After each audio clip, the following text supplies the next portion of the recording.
going to be talking to you guys about how to land a higher paying job in the next 30 days or less. I'm going to talk you through the challenges that most people have when it comes to getting interviews. I'm going to tell you why it's a challenge and what you need to do to fix it. And then I'm going to talk to you about job interviewing. Why are hiring managers not making you job offers when they interview you? I'm going to talk to you about that, tell you exactly why that's happening. And then I'm going to tell you how you can send a 3-sentence question and get $2,000 to $10,000 more from every single job offer that you get. And I'm going to talk to you about the interview questions and answers. Most of you lose jobs in the first 120 seconds of an interview, and you have no idea why. I'm going to tell you why. So, if you are someone who is looking to land a higher paying job in the next 30 days, then this live is for you. I'm going to walk you through it.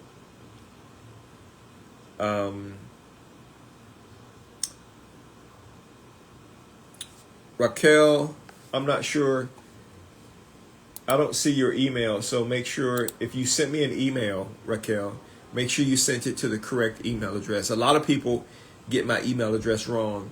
I pinned it in the chat here on Instagram. It's daniel@dscds.com. daniel@dscds.com. I'm not sure when you sent me an email, but if you send it to me right now, I'll be happy to respond and answer your question with how much does it cost for me to redo a resume for you. I will be happy to do that.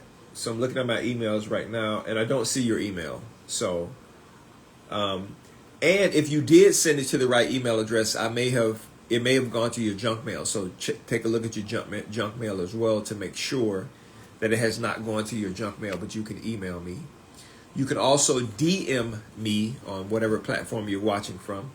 So if you're watching from Facebook, Instagram, TikTok, or YouTube, you can send me a message there, and I'll be happy to answer it. We don't hide anything here. We're just trying to help as many people as we can. All right. So if you're someone and you're saying to yourself, I want to change my career, I want to change my life, I want a better job, I want to make more money, I want to get a higher paying job, I want to use my skills in a different way, I want to stop getting rejected by hiring managers, I want to get interviews, I want to get job offers. If you're someone who is struggling and those areas are a challenge in your life, then you have joined the right live. I'm going to help you. In the next 60 minutes, I'm going to walk you through how you can easily land job interviews and get higher paying job offers in 30 days or less. Okay, I'm going to tell you exactly why you're having problems, what those issues are, why those issues exist. I'm going to tell you what hiring managers are looking for. I'm going to talk to you about job boards and how to perfectly apply to jobs. I'm going to tell you how many jobs you should be applying to on a daily basis and why. And I'm going to tell you the 6 to 8 interview questions every hiring manager will ask you. When I mean every, by every, I mean every hiring manager will ask you the same questions. And I'm going to tell you why they ask those questions and how to answer those questions. And if you're someone and you're saying, listen, I'm not getting responses to my resume and I don't know what's wrong, email me a copy of your resume. I'll do a free review and evaluation. I do have one staff member standing by today with me, but if you will email me your resume, I'll review it and I will give you a critique and tell you, well, this is the reason why you're not getting calls. Change this, change that. And then if you want me to do it, there will be options in there for me to do it as well. Okay? So, I don't know where you're joining from, so I'm going to do this. I don't do this often. Type in the chat where you are joining from, what city, country, right? We reach 135 different countries. We have clients in 32 different countries, but I want to know where you are joining from. So happy Sunday. Type your city, country, state in the chat right now.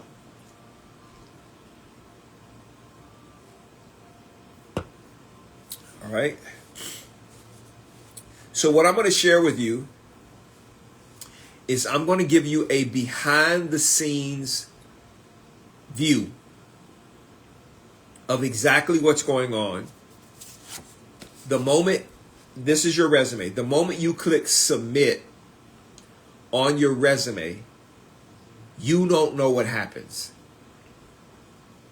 So I'm going to give you a behind the scenes look of exactly what happens and why you either are selected to interview with the hiring manager, whether you're 100% qualified or not, or why you are not selected. Now, I'm assuming that most of you submit your resume to jobs you believe you are qualified for. Okay, so if you are qualified, then why are hiring managers and recruiters telling you no and sending you rejection letters, emails? Why are they doing that? I'm going to tell you why they're doing that. Okay? And everybody tells you got to have this resume, it has to have these keywords, has to have this, has to have that. And I'm going to tell you something that you may not have heard before. Okay? I'm going to tell you exactly why you will or will not be selected when you submit your resume for a job. I'm going to tell you why. Now, if this is your first time joining and you're like, who is this guy talking? Hello, New York. Congratulations, by the way, to New York on winning the NBA championships. If you're joining for the first time and you're asking yourself, who is this guy and how is it he can promise, guarantee that if you do what I'm telling you, you will have 2 to 4 written job offers in the next 30 days. Hello from South Carolina. Who is this guy? Well, let me tell you. I have been in talent acquisition and recruiting for 36 years as COO of a staffing agency, VP of a talent acquisition team, director of talent acquisition, national recruiting manager. I've built some of the biggest customer service call centers, hospitals, and clinics in the United States of America. I've also built and supported some of the largest freight forwarding and logistics and warehousing companies in the country as well, right? So I specialize in, and I'm an expert in, recruiting, finding, screening, evaluating candidates, submitting them to hiring managers, and getting people hired. That's what I'm an expert at. Not just recruiting. I know how to get people hired. Now, how do I know that? I have dealt with hundreds upon hundreds of hiring managers, and I figured something out. Every single one of them, they all want the exact same thing. I don't care what the job is. I don't care what the job title is. I don't care. I don't care if you're going to be president, CEO, and I've hired many presidents, many CEOs, many directors, COOs. Every hiring manager wants the exact same thing. The problem is you don't know what they want. I do. So I come on live every day at 4 p.m. Central Standard Time, and I'm telling you why. Exactly what they want. I'm telling you exactly what they want. If you knew exactly what the hiring manager wanted, and you agreed to give them what they want before they even ask, you would never fail to get a job. You can have any job you want. It doesn't matter. You'll have more interviews than you know what to do with. You will turn companies down that make you an offer if you knew what they want.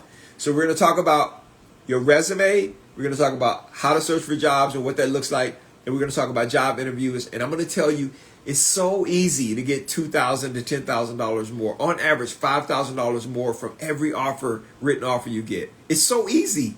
I'm going to tell you exactly how to do that today and why it works. I'm not sharing anything with you that's tricky, right? So, Wendy says, what about ATS bots? No such thing. I don't like. I want you to understand something, Wendy. Everybody, please listen to me. Everybody thinks that AI is screening people out and all of that good stuff. Let me tell you the danger for recruiters if we decide to use that. By the way, I manage one of the largest applicant tracking systems on the planet. Now, when I say manage, I don't just mean I control it.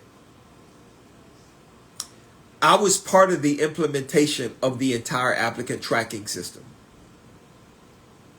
So the design of the entire applicant tracking system, I'm the one that put it together for the company I'm with. Okay? Now, the applicant, okay, this is what I want everybody to understand, please. So, because you don't be scared of applicant tracking systems. It ain't that serious. The applicant tracking system is simply a doorway into an organization. More specifically, it is a pathway to a job interview. I want you to start thinking about applicant tracking systems in that way. We like, I don't allow my team, we don't use keyword searches to filter out candidates. And this is the reason why, Wendy, to specifically answer your question. Potentially answer your question. We know you have no idea what keywords we would want to see on your resume. So if you don't know what we want to see as keywords on your resume, what that means is you're going to be submitting a resume, even though you might be 100% qualified. You're going to be submitting a resume that doesn't have the keywords that we want, that we're allowing the system to search for. And we're going to pass on you, even though you might be the most qualified person in the pile of people that we're looking at. And that's a lose-lose for us. Okay? So I've been recruiting through every phase of recruiting since the early 90s. Like paper applications. That's where I started. I started with paper applications, not applicant tracking systems, not job boards, paper. I remember when job boards came on in the mid 90s and I started working with them. And we were skeptical of job boards when we first started. The reason why we were skeptical is we were like, well, I know this is a job board, but everybody doesn't have a computer. That was the first issue. The issue was we could put this job posting on CareerBuilder or Monster.com, but everybody doesn't have a computer. They have a computer at work, but they don't have a computer at home. So they're not going to even see this ad. So we kept writing ads in newspaper. It wasn't until the late 90s that all of the job boards started creating apps. Late 90s, early 2000s. That we gained more confidence in posting positions on job boards. In fact, when I first started, the job boards were not integrated into organizations. We had to actually have a separate job board account where we posted positions on the job board for people to potentially see. Now that's not the case. They're embedded in the back end of applicant tracking systems with the URL. Okay? So I've gone through that entire phase. I gave you that entire history because I wanted you to know. Right now, we're not at a place where we believe that candidates know. Okay, just like candidates didn't have computers, candidates don't know what keywords we want you to put on your resume. So if we restrict the search, if we restrict selecting candidates by keywords or bots or whatever, AI, we lose out on a lot of candidates. Now, let me tell you, the only person who loses in the big scheme of things is the recruiter. Because our job, number one job, is to screen candidates and submit them to hiring managers. If we have fewer candidates to screen, fewer candidates to select from, fewer candidates to pick, that means we have fewer candidates to give the hiring managers, which means we are underperforming in our job, which means we're going to lose our job. Okay? So don't let AI or whatever keyword searches or bots, don't let that scare you. We don't grade candidates that way. And for those people who do, I can promise you, they're losing. They're losing. Here is the reason why companies hire me. Okay? So when I apply to a job, the biggest sore spot in organizations when they hire me as VP of Talent Acquisition and Recruiting is they don't have enough candidates coming through their applicant tracking system to pick from to hire for the job openings they have. That's the number one reason. And so when I go into the organization and I look at it, I say, one, are you making people fill out the long application? That's first. Second, are you restricting people by AI searches or bots? Third, like, how is your job description written? And is it written in a way that attracts the attention of candidates? Because every candidate wants to know 4 things before they apply to your job. I ask those questions. And most of the time, 2, 3, 4 out of the things that I talk about, they're not doing. Which is the reason why their candidate count is so low. Okay? So I'm an expert at 2 areas. I know how to find you as a candidate. I know how to find you. Right? If you're on a job board. And and the second thing I'm an expert at is I am an expert at getting you through the process and getting you job offers. Not just the interview. I'm an expert at getting you multiple job offers. I would consider myself to be one of the best in the world. All right, so I'm going to walk you through this so you understand exactly what to do. And I appreciate the question, Wendy, but if you guys have questions, feel free to ask those questions. I'll be happy to answer those questions throughout the live. Okay? Wendy says, I've applied a lot. Wendy, if you stick to this live, I'm going to tell you what your problem is. Based on what you're telling me, I can already tell you what your problem is. But just listen. You're going to learn in the first part of this live what your actual problem is. You said, I've been having Claude tailor my resume to meet ATS for every criteria I've applied for. Now, let's test this, Wendy. You have been using AI, Claude, to tailor your resume. Has it gotten you more job interviews? Be honest with me. Yes or no? Put it in the chat. Yes or no? Have you gotten more job interviews by using Claude or ChatGPT to tailor your resume to jobs? There you go. So you said probably not. Now, Wendy, if no one else gets anything out of this, by the way, thank you for the question. I know that there are a lot of people who have the same issue you have. Claude is not your issue. ChatGPT is not your issue. Please, guys, listen to me. The applicant tracking system is not your issue. It's not why you're not getting picked. Keyword searches inside of the applicant tracking system, grading, that's not the reason why you're not getting selected. Please. It's not. I'm going to tell you why you're not getting picked, Wendy. And I'm going to tell everybody else on the planet who is listening why you are not getting picked. Everybody, I don't know what you're doing. Looking at YouTube videos to figure this out? No. Let me tell you why you're not getting picked. I'm going to tell you the top 6 reasons why you are not getting interviews. I'm not just going to tell you the reason. I'm going to tell you the actual why behind the reason. Okay. So I'm talking to Wendy, but I'm talking to everybody at the same time.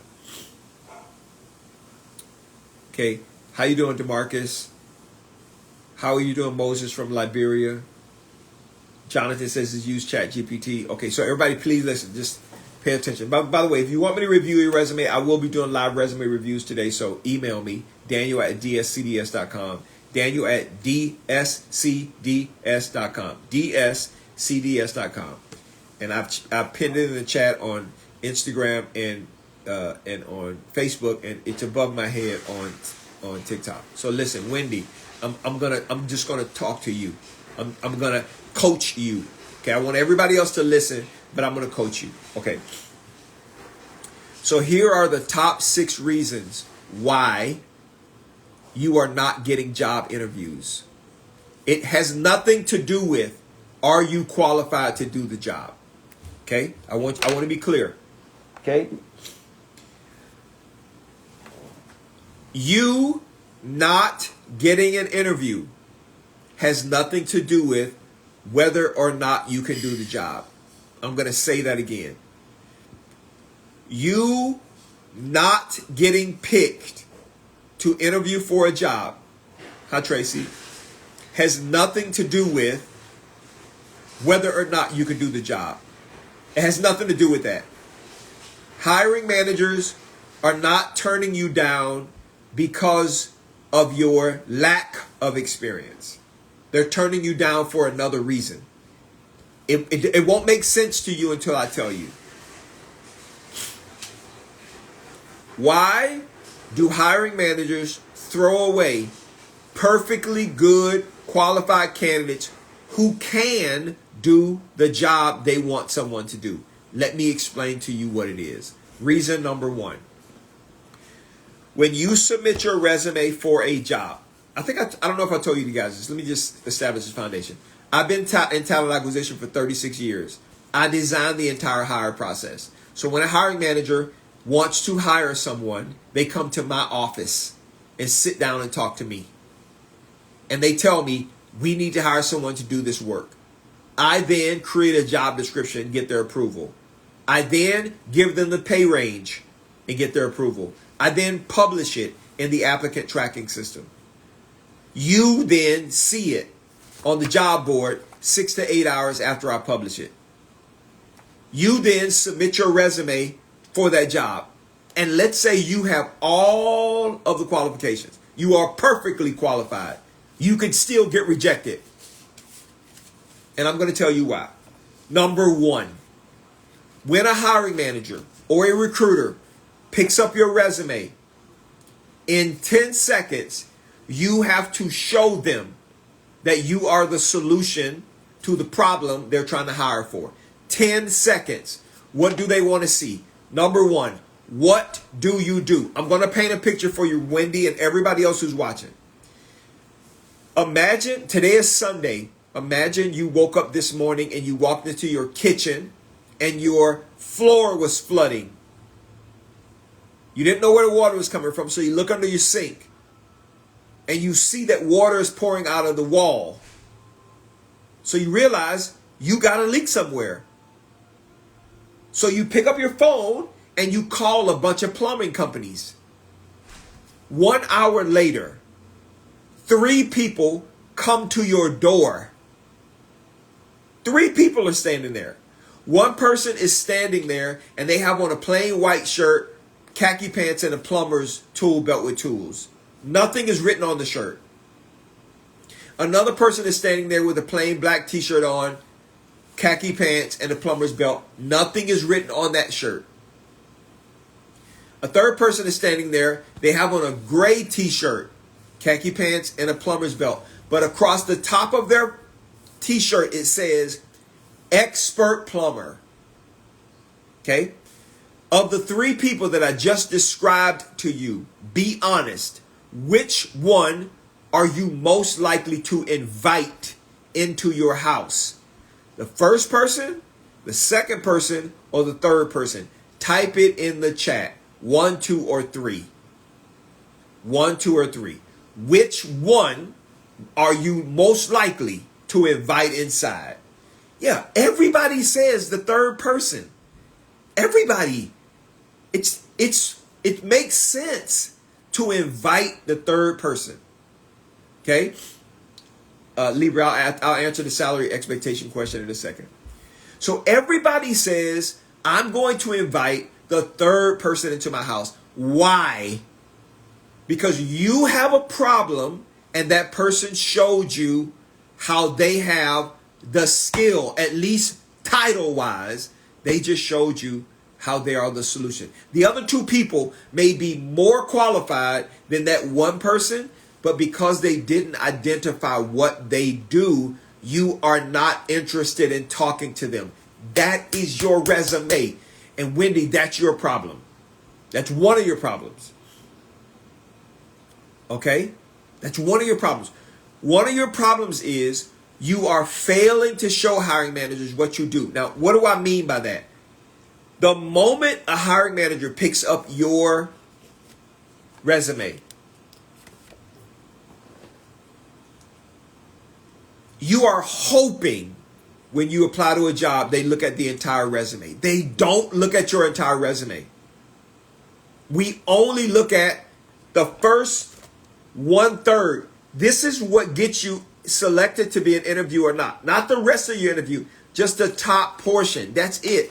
A small 2-inch section. That is what makes us determine. So what should it say? It should say expert, whatever you are. It doesn't matter. Expert, experienced, senior, whatever the skill is. A plumber does plumbing. So because that person identified themselves as an expert plumber and I have a leak, that person is going to get my attention. So your resume, because it doesn't show hiring managers what you do, clearly show what you do. Without them having to look through your resume, they're not even taking you seriously. When you show someone what you do right up front, as it relates to a job that you apply to, you just establish credibility. But when you don't show hiring managers that, nobody teaches you how to create resumes. But when you don't show hiring managers that, you have no credibility. Nobody believes you. So you could use Claude, Maud, Bob, Chat GPT, whatever AI tool you want.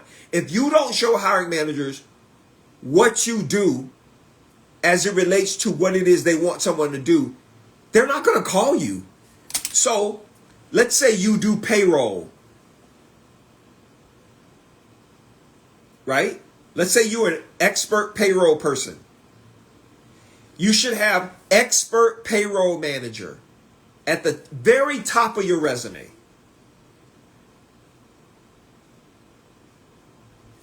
That creates credibility and gets the attention of a hiring manager. That's the first thing they want to see. How do I know that? It's the first thing they ask me when I submit your resume. They have the resume in their email, or I hand them a document and they look at me right in my eyes and say, okay, thanks for sharing this with me. What does this person do? And sometimes I want to say, if you just take your beady eyes and look down at the resume, you'll see what they do. But that's not what they do. They ask me, tell me, Daniel, what does this person do? And I said, well, you're hiring for your payroll position. This person is an expert payroll manager. That's the first thing they want to know. From you, from me as a recruiter, from anybody, that's what they want to know. So if your resume doesn't clearly show that, that's strike one. The second thing they want to know is, Daniel, how long have they been doing this? So it says expert plumber, 20 years of experience, right? Now, many of you have experience on your resume. However, if it is not attached to the what you do, it cancels it out. Nobody trusts you. Okay? So the years of experience you have establishes trust. So now we have credibility and we have trust. Expert plumber, 20 years experience. That's the second thing a hiring manager wants to see.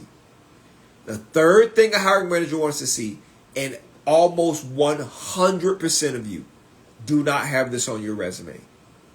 And it is a reason, the main reason why a hiring manager is not picking you. And that is, okay, I see what they do. I see how long they've done it, but how good are they doing it? Now, here's what I mean. If a hiring manager is hiring for a payroll person and they need someone to be able to process 5,000 direct deposits every 2 weeks, that number has to be clear on your resume if they are going to pick you. You can't just say, I am a high volume payroll manager. High volume is too vague. It has to be clear. You have to have metrics on your resume. You can't say high volume sales rep. You have to talk about how much revenue you generate, because everything is tied to revenue, whether it's generating revenue or saving it. Everything in a company is tied to it. Every hiring manager attaches every position to revenue generation. It can all be tied to revenue for the company. All of it can be. Okay? So they want to know what you do, how long you've done it, how good you are doing it. So if that plumber was standing at the door, it would say, expert plumber, 20 years experience, serving 20,000 customers, right? That metric is actually what gets you the high end of the pay range.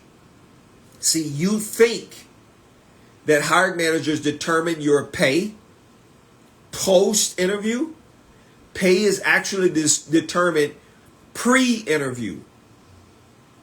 When we look at your resume, we already have in mind that this person is middle, low, middle, high. We already know it.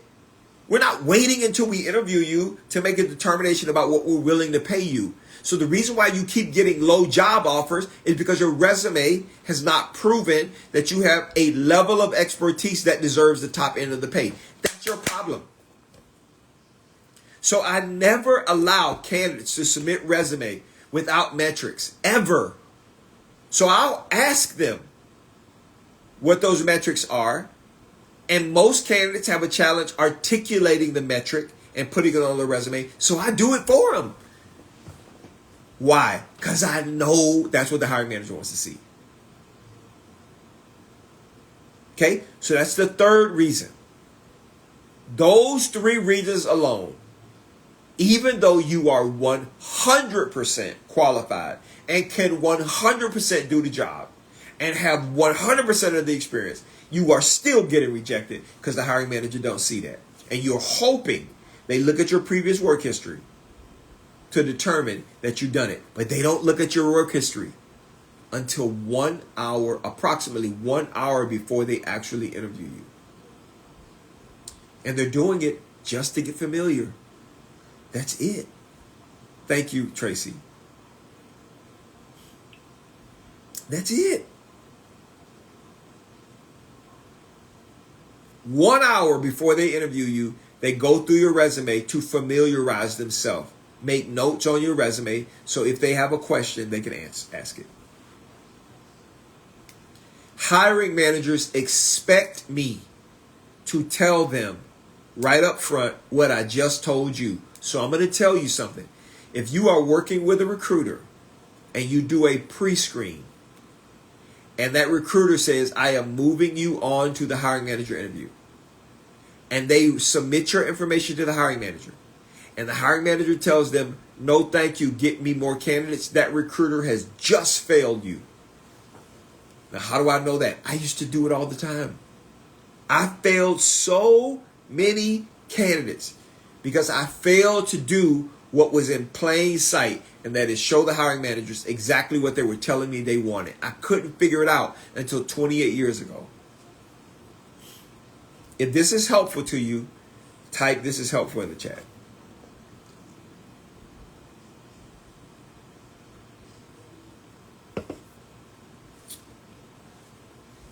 Now, I'm going to tell you one additional thing that you can add to your resume at the very top that will make a hiring manager call you first.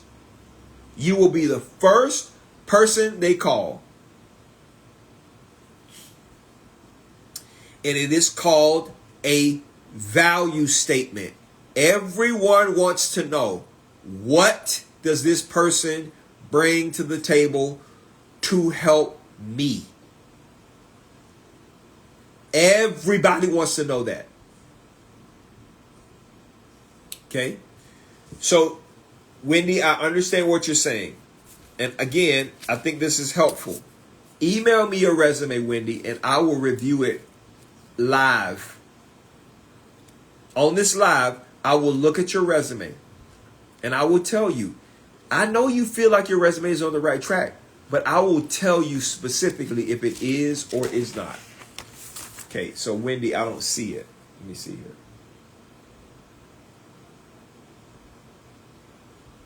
Send it to Daniel@dscds.com. Daniel, it's right here above my head on TikTok. I don't see it. I'm looking at my email right now. I don't see it. Daniel@dscds.com. I'm going to look at your resume and tell you exactly what I see. All right. So, what is a high value statement? Okay. What is a high value statement? A high value statement is a statement, a one sentence statement that tells the hiring manager the benefit they will get if they hire you. Okay. So I've never used this example before. I'm going to use it again. I don't know if you're in a relationship, married or single. Every person you enter into some sort of a relationship with is asking themselves, how am I going to benefit from having this person in my life? And if you are not asking that question, that's foolish. So, this is what I told my wife 12 and a half years ago when I was dating her. I said to her, I think on our second or third or fourth date, I said, listen to me, please. You are a wonderful woman. But this is what I am looking for. I'm not a single dude. I'm a husband. Okay? I'm a father. That's what I am. I enjoy being a husband and a father. A husband to me means I am going to fully support and care for you and the family. Now, you ain't going to have to worry about that. I'm going to protect you. That's what I'm looking for.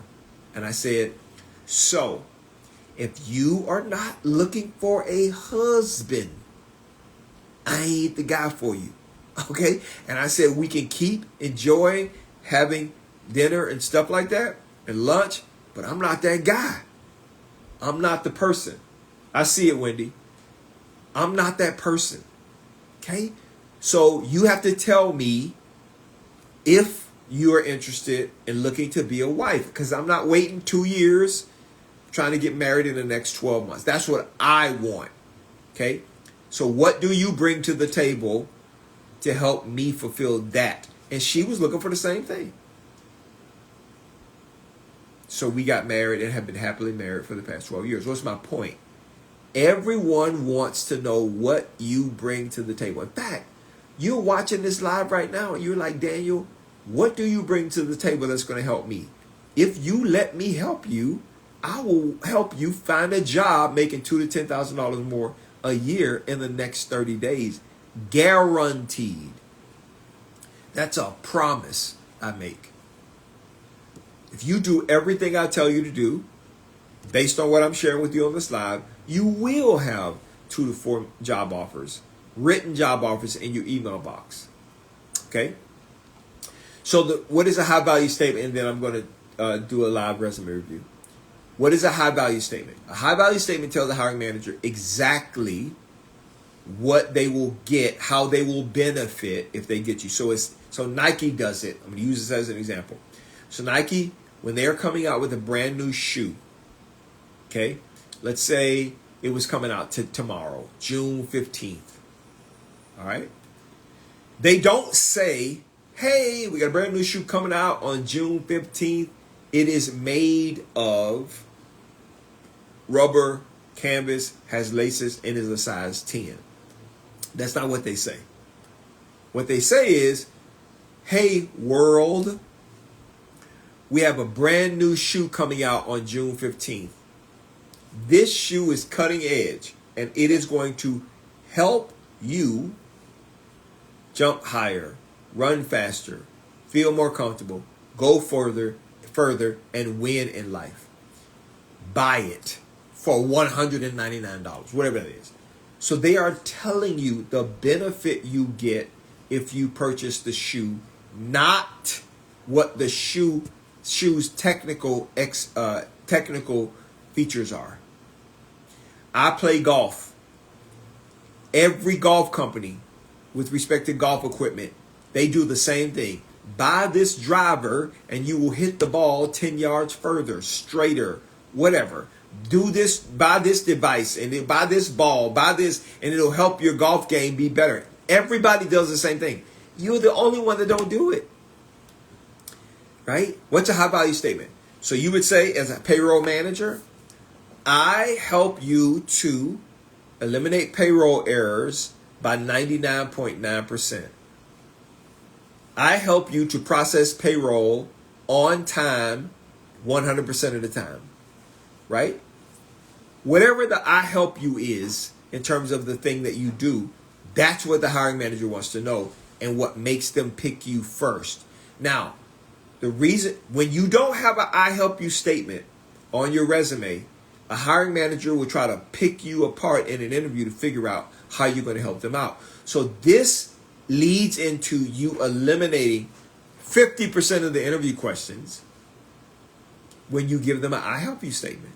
As a recruiter, I help you to eliminate turnover by 98%. I help improve the quality of the candidates you get by 97%. I help you keep people longer by hiring higher quality individuals.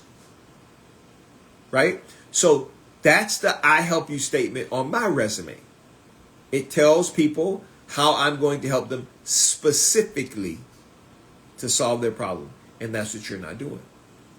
That's why nobody's calling you. So Wendy, since you said you think your resume is good to go, I'm going to look at it. Okay? And I'm going to tell you, based on what I see, if your resume is any good. Okay, so let me see here, Wendy, because I don't think you sent it to the wrong email address initially. So you didn't send it as, there is nothing attached here that I can look at. So send your resume as a Microsoft Word or PDF attachment so I can review it. I do have A. White who sent me a resume. Let me see what A. White's resume looks like. Okay. So A. White. Okay, so listen. So let me explain something to you. I do like the fact that right under your name, you put that you are a cybersecurity specialist. Now, while you might think that is clear, it's not. A cybersecurity specialist doesn't give the level of expertise. I see here. Now, there's other parts of your resume that I would not recommend that you keep. Like you have a profile summary. You got to get rid of that. Nobody's going to read this paragraph. Okay? Now, I'm going to skim and scan through it for the purpose of this live, but I see that you have 15 years experience. Anything over 15 years experience makes you an expert. So it should say expert cybersecurity pro with 15 years experience doing whatever and getting this outcome. I help you XYZ, right? Because this first portion of your resume, so just A. White, the first portion of your resume from your name through the profile summary is the only thing that a hiring manager reads to determine whether or not they're going to interview you. So, best case scenario for you, because your resume is vague, even though you have 15 years experience, best case scenario is your resume will be pushed to the side, because in order for me to understand the depth of your expertise, I have to go through your work history, and no one has time to do that. So you have to tell them right up front, but you haven't done that. Okay? So, Wendy, I see that you sent it back. All right, so I got it, Wendy. So let's take a look now. Listen, Wendy. I'm a very respectful guy, so I'm not going to be disrespectful. I'm looking at your resume. This is how we look at it as recruiters, okay? So we glance at your resume. Okay, so let me tell you what I see here. So I like you. You're right. I like it. So director, risk adjustment operations, clinical operations, value-based care. Okay, so you have too much up top underneath your name. You need to land on one thing. Are you a director of risk operations? Are you a director of clinical operations? Okay, value-based care, get rid of it. That's too vague. Nobody cares about that, right? So it should say senior director, expert director, probably senior because you have 12 years experience. Senior director of risk adjustment operations or senior director of clinical and risk adjustment operations. Not director risk adjustment operations, clinical operations. It should say senior director risk adjustment and clinical operations. That's what it should say. Okay, with 12 years of experience.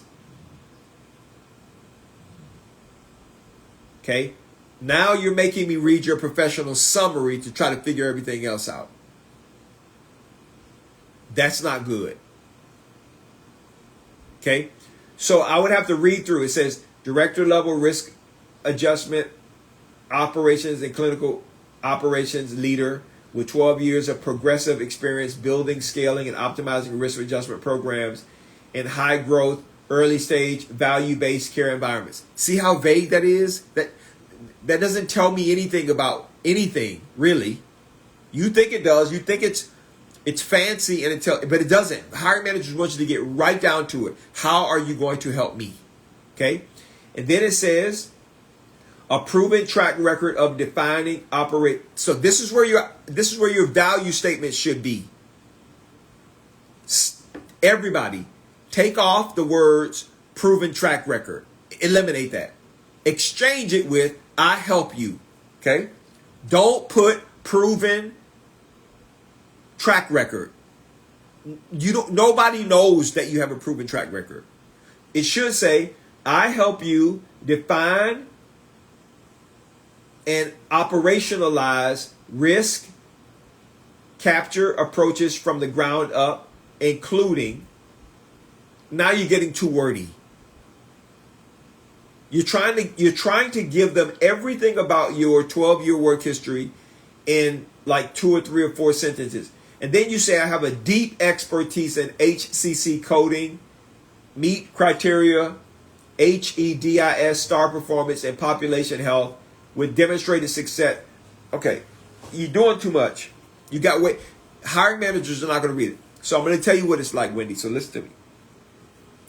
Your resume is like reading the ingredients on the back of a loaf of bread.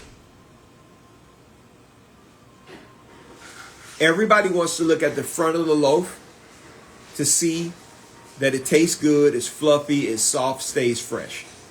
Right? That's essentially what we want. So you have some of what is good, but you're starting to get a little bit too fancy. You're making it too difficult for hiring managers to really, really understand the meat and potatoes of how you're going to help them, because you're trying to be too. Okay, you understand. You get it. Okay, you got it. Okay, so I'm just telling you, this is what we look at. See, now, here's the other thing, Wendy.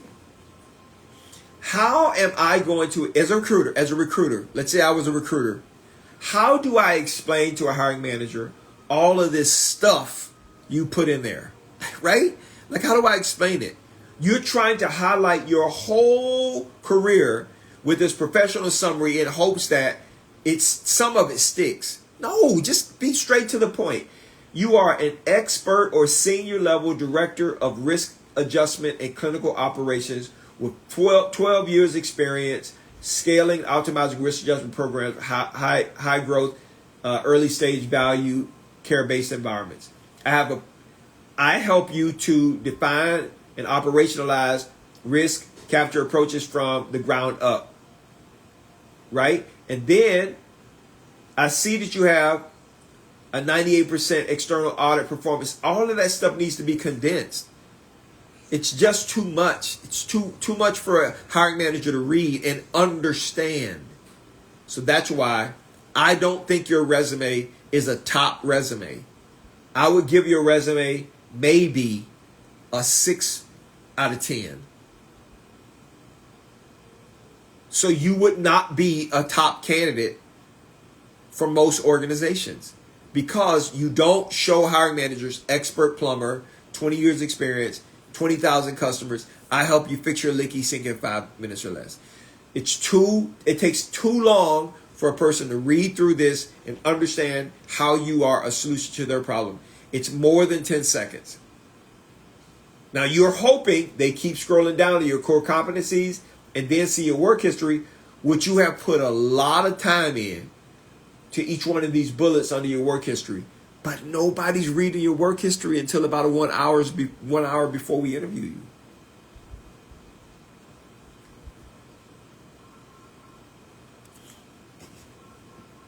And this is where a lot of you are making mistakes. So the reason why you don't get calls is because your resume fails to show the hiring manager the 3 to 4 things that I just talked about. They want to see that in 10 seconds or less. So this is what mine says. Expert senior talent acquisition director with 36 years experience, hiring 4,000 to 6,000 people per year from medium to large companies in the U.S.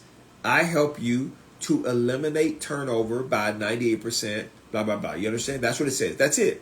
So in 10 seconds, a hiring manager gets a full picture of how, as a senior talent acquisition leader, how I can solve their problem. They're not going to look back through my 35 years experience to figure that out. You understand? Thank you for saying great feedback. I just want to help as many people as I can. Okay, so that's the number one reason why you are not getting calls for interviews. Your resume, even though you are 100% qualified, your resume does not show the hiring manager what they want to see. So they're not going to call you. And if you don't change it, they're not going to call you. Wendy, I'll send you a full and complete reply right now. And in my reply, there will be options if you want me to fix it. Okay, let me send that to you real quick. Now I'm going to tell you the second reason. Now the second reason I'm about to tell you is going to hurt a little bit. But I challenge you to look anywhere on the internet, in the universe, and see if someone would tell you this. They won't. What is the second reason why you are not getting phone calls back for job interviews? You know you are qualified. You know you have the skill. You know the job. You're an expert in the field, but you are still getting passed over. Why? Let me explain to you. Please pay close attention to me. I'm not about to do a magic trick. I'm about to tell you some truth. I'm giving you truth here. So check this out. One of the reasons why you are not getting calls for jobs is this. You don't know this. When you submit your resume, it goes to an applicant tracking system and it falls on a requisition. I want you to think about a requisition like an email address. So I want you to think about it, okay? Every time a resume comes into the email box or the requisition, it comes in, let's say you're the first person to apply, and 10 people apply after you, your resume goes down. 20 people apply after you, resume keeps going down. 100 people apply after you, your resume keeps going down, down, down, down. Just like your email box. Recruiters, when they start looking at resumes, we don't look at resumes until about 3 to 4 days after we post the job, because we're waiting for the job to get candidates on it. When we go to start looking at candidates, and you do this in your email box, we do not start with the first person who applied. That's fair. We actually start with the last person who applied because they're at the top of the list. So the second reason why you are not getting phone calls for interviews is your resume is at the bottom of the pile and no one ever saw your resume from that job you applied to. If that stung a little bit, if that's a surprise to you, type OMG. What? Are you kidding me? Wait a minute. I'm qualified for the job. I was one of the first people to apply, and I never got a call because my resume is at the bottom of the pile? Yes.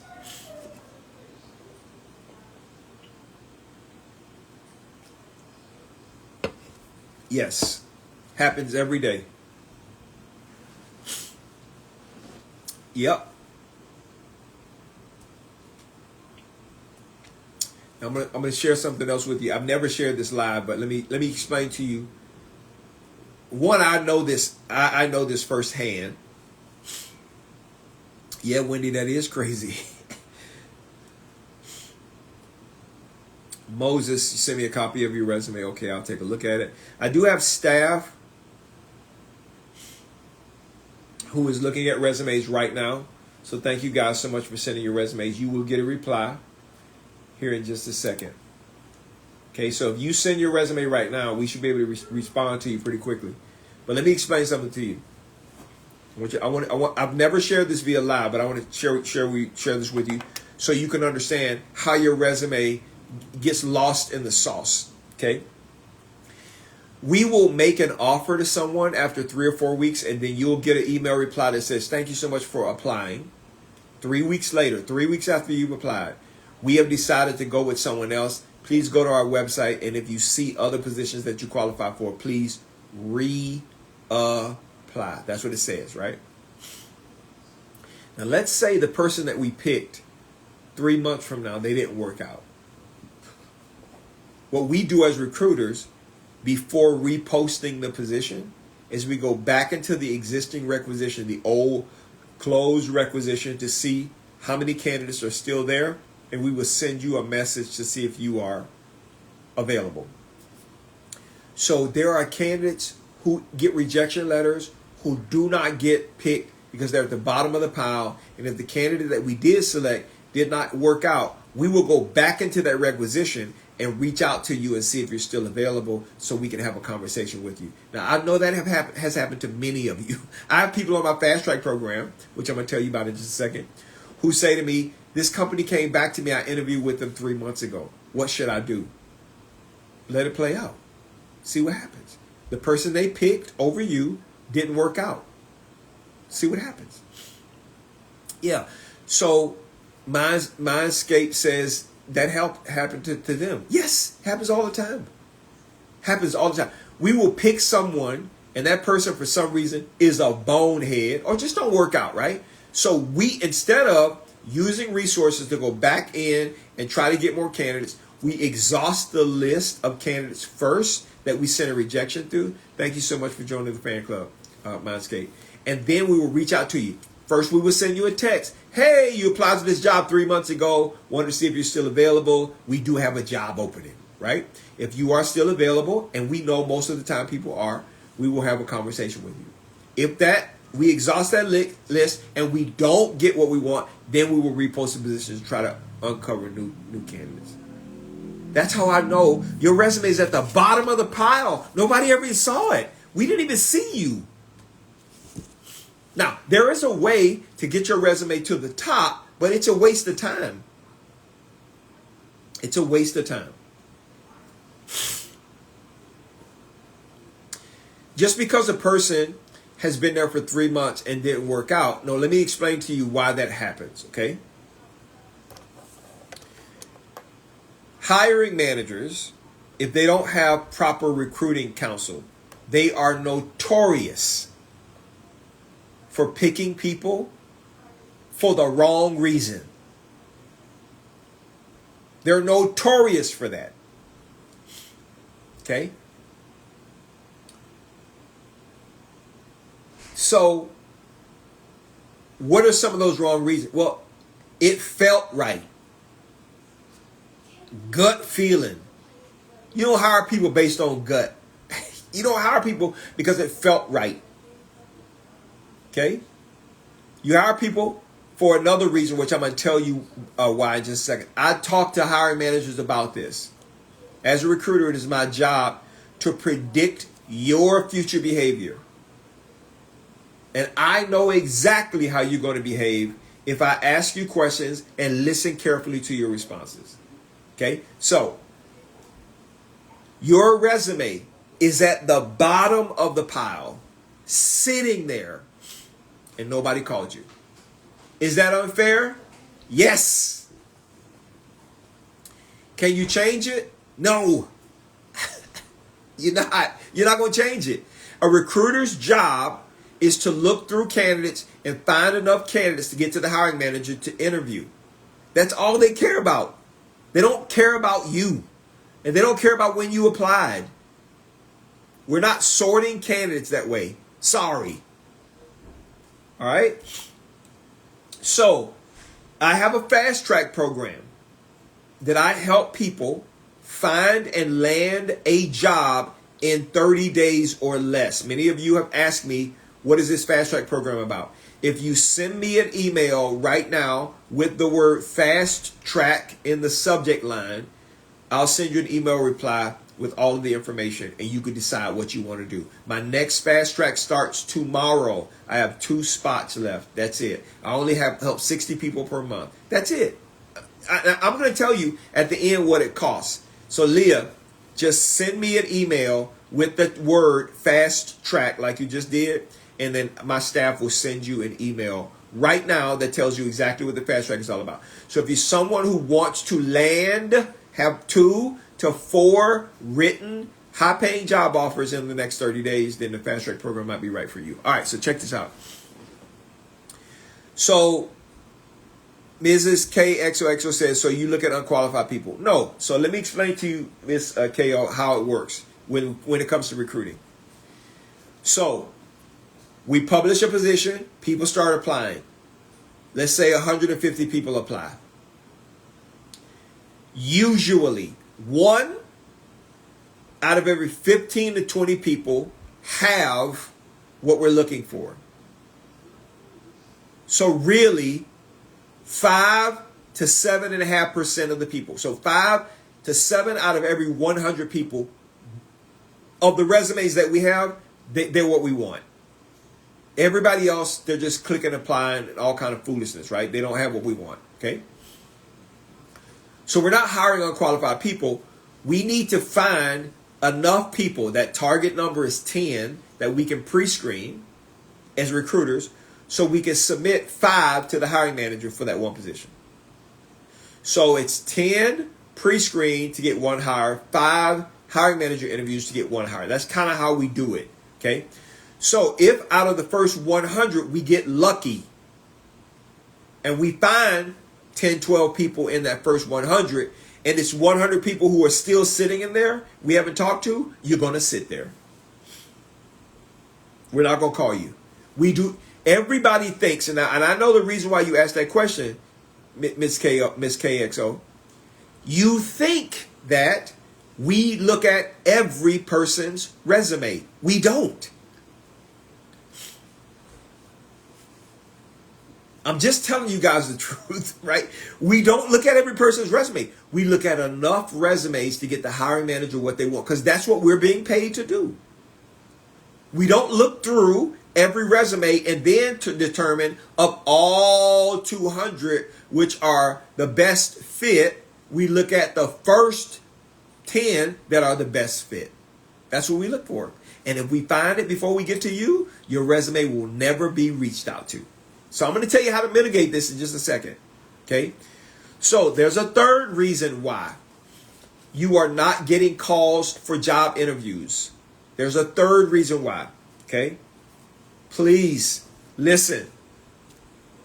The next 2 reasons are really going to hurt your feelings. Third reason why is because you are applying to jobs that are closed. Okay, listen. The jobs you are applying to, some of them, they're already, I'm going to tell you how to know, but you're applying to jobs that are closed. Okay, so Daniel, this is what I get all the time. People say, Daniel, what? Why are you, okay, if the job is closed, why is it on the job board? Like, why? What's going on with that? This is the answer. When I publish a position in the applicant tracking system, meaning I've gotten everything written and I click published, that job immediately goes to our career site. It shows up literally in seconds. Okay? 6 to 8 hours after it is published and shows up on our website, it then goes to the job boards where you see it. Okay? That's where you see the job. All right? When I close the job, meaning we have filled it, the job, we have hired someone, and I am closing this requisition, it immediately removes it from our career site, so it is no longer visible to the public on our career site. But it is not removed from LinkedIn, ZipRecruiter, and Indeed.com. Those websites do not take that job down until 30 to 60 days after I have already filled the position and removed it from our applicant tracking system. If that is a surprise to you, type, wow. Yes. And there's nothing, as recruiters, there's nothing we can do about it. Nothing. Their career sites are embedded in the back of our applicant tracking system. And if we decided to protest and not publish that position, because I could pick which job boards I publish the job on. If I decide to protest and not publish my positions on LinkedIn, ZipRecruiter, and Indeed.com, I would get little to no candidates who apply. So we just have to deal with it. So the jobs that you are applying to, if you don't filter correctly on the job boards, they are closed. And I'm going to tell you how many you are applying to that's closed. Okay? I'm going to tell you in just a second. If this is helpful to you, type in again, you are helping me.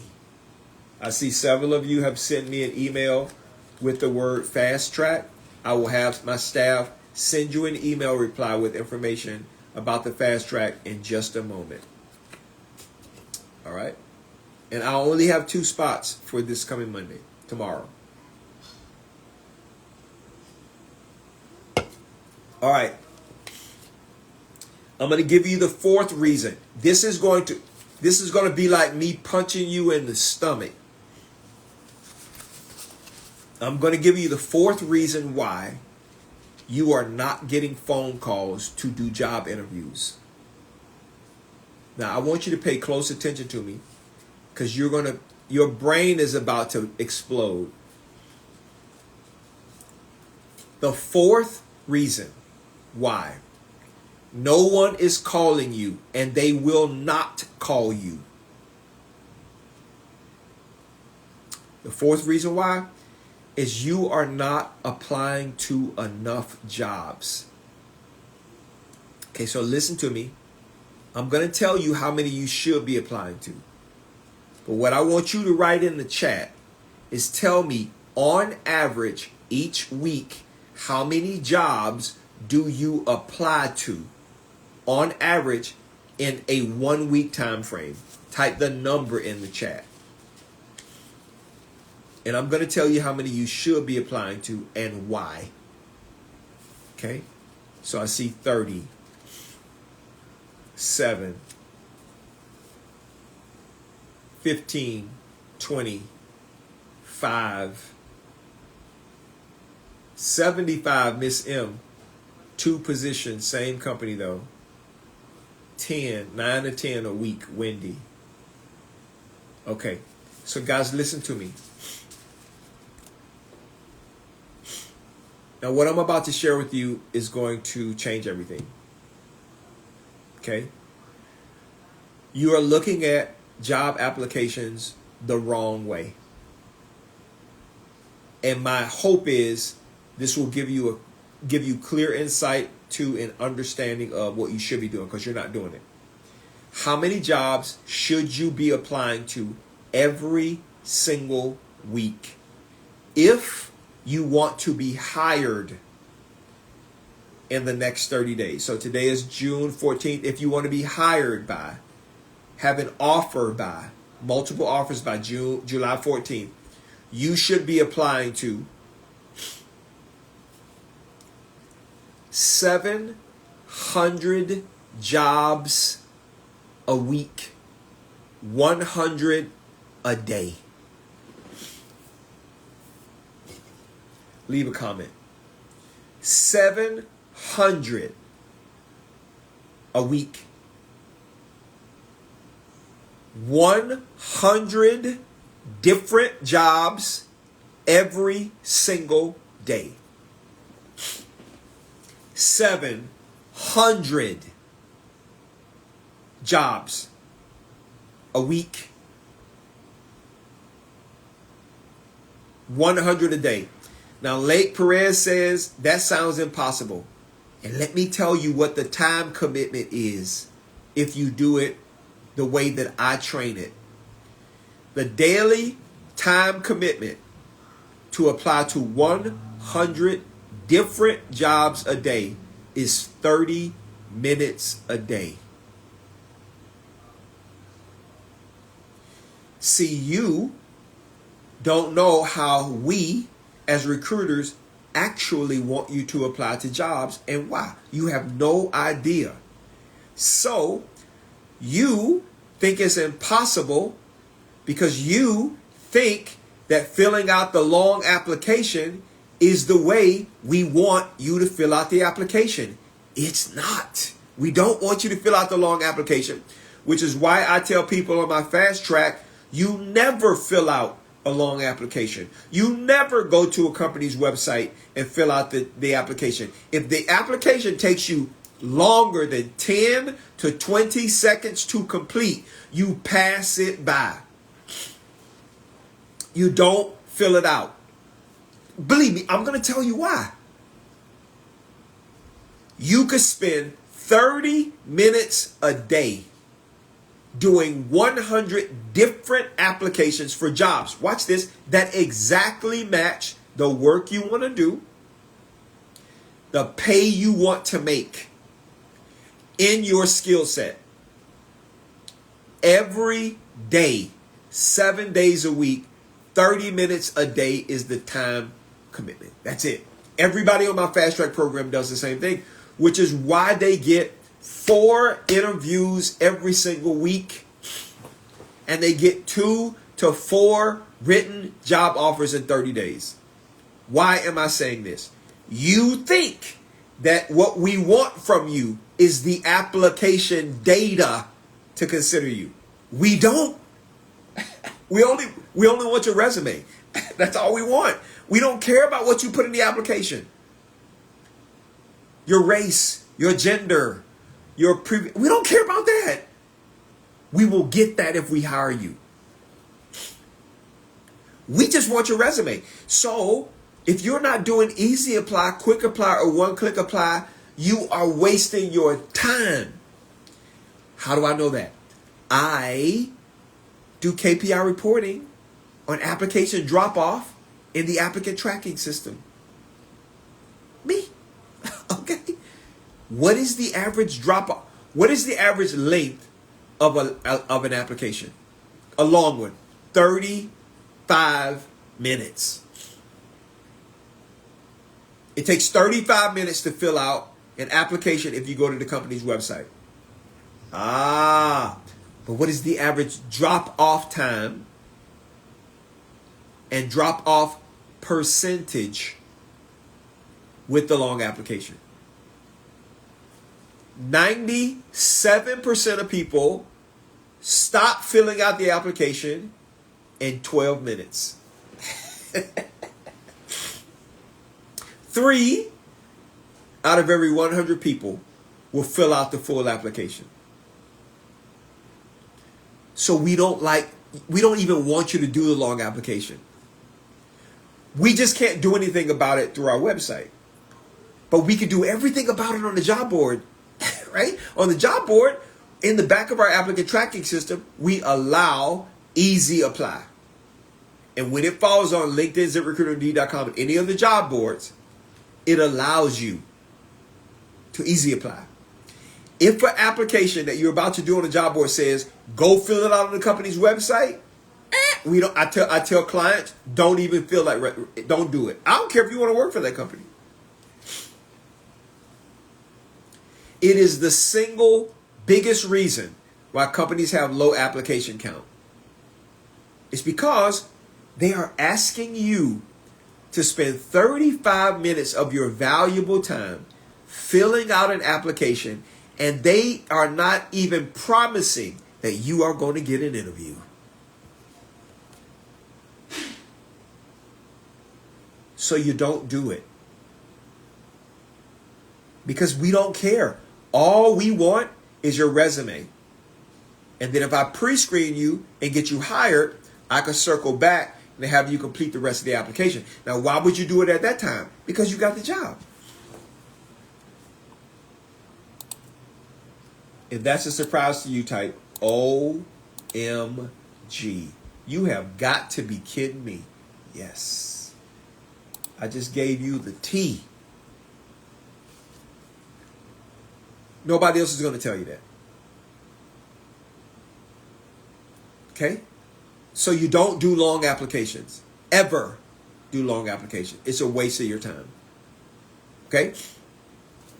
Now, why do I have the number at 100 per day? Okay? Let me explain to you why. Please listen to me. Because you don't know this.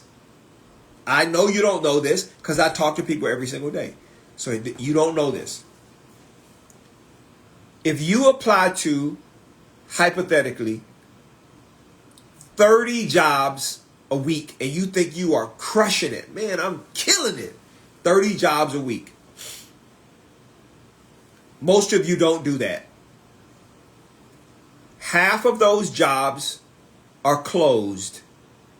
So you thought you were being considered for 30 jobs, but you're really only being considered for 15. But wait. Half of those jobs, your resume is at the bottom of the pile. So you thought you were being considered for 15 jobs, but really you only be considered for 8. Wait. Half of those jobs, if your resume does not show the hiring manager what they want to see, they're going to reject you. So you thought it was 8. Now you're down to about 3 or 4. You thought you were being considered for 30 jobs. But the truth is, you're only being considered for 3.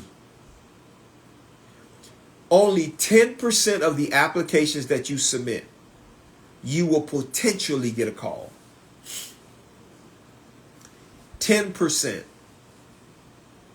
So if you're someone who says, I put in 10 applications a week, one company is looking at you seriously. AK Touche says, what about emailing the recruiter or talent acquisition person attached to the job description, i.e. LinkedIn? Do you encourage that, or is it pointless?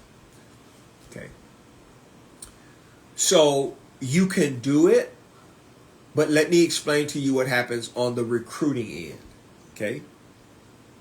So some recruiters may respond, most recruiters will not. So this is what I have done and I've seen many recruiters do. So if we post a position, tons of people will apply to the job. We typically wait 3 to 4 days before we start looking at candidates.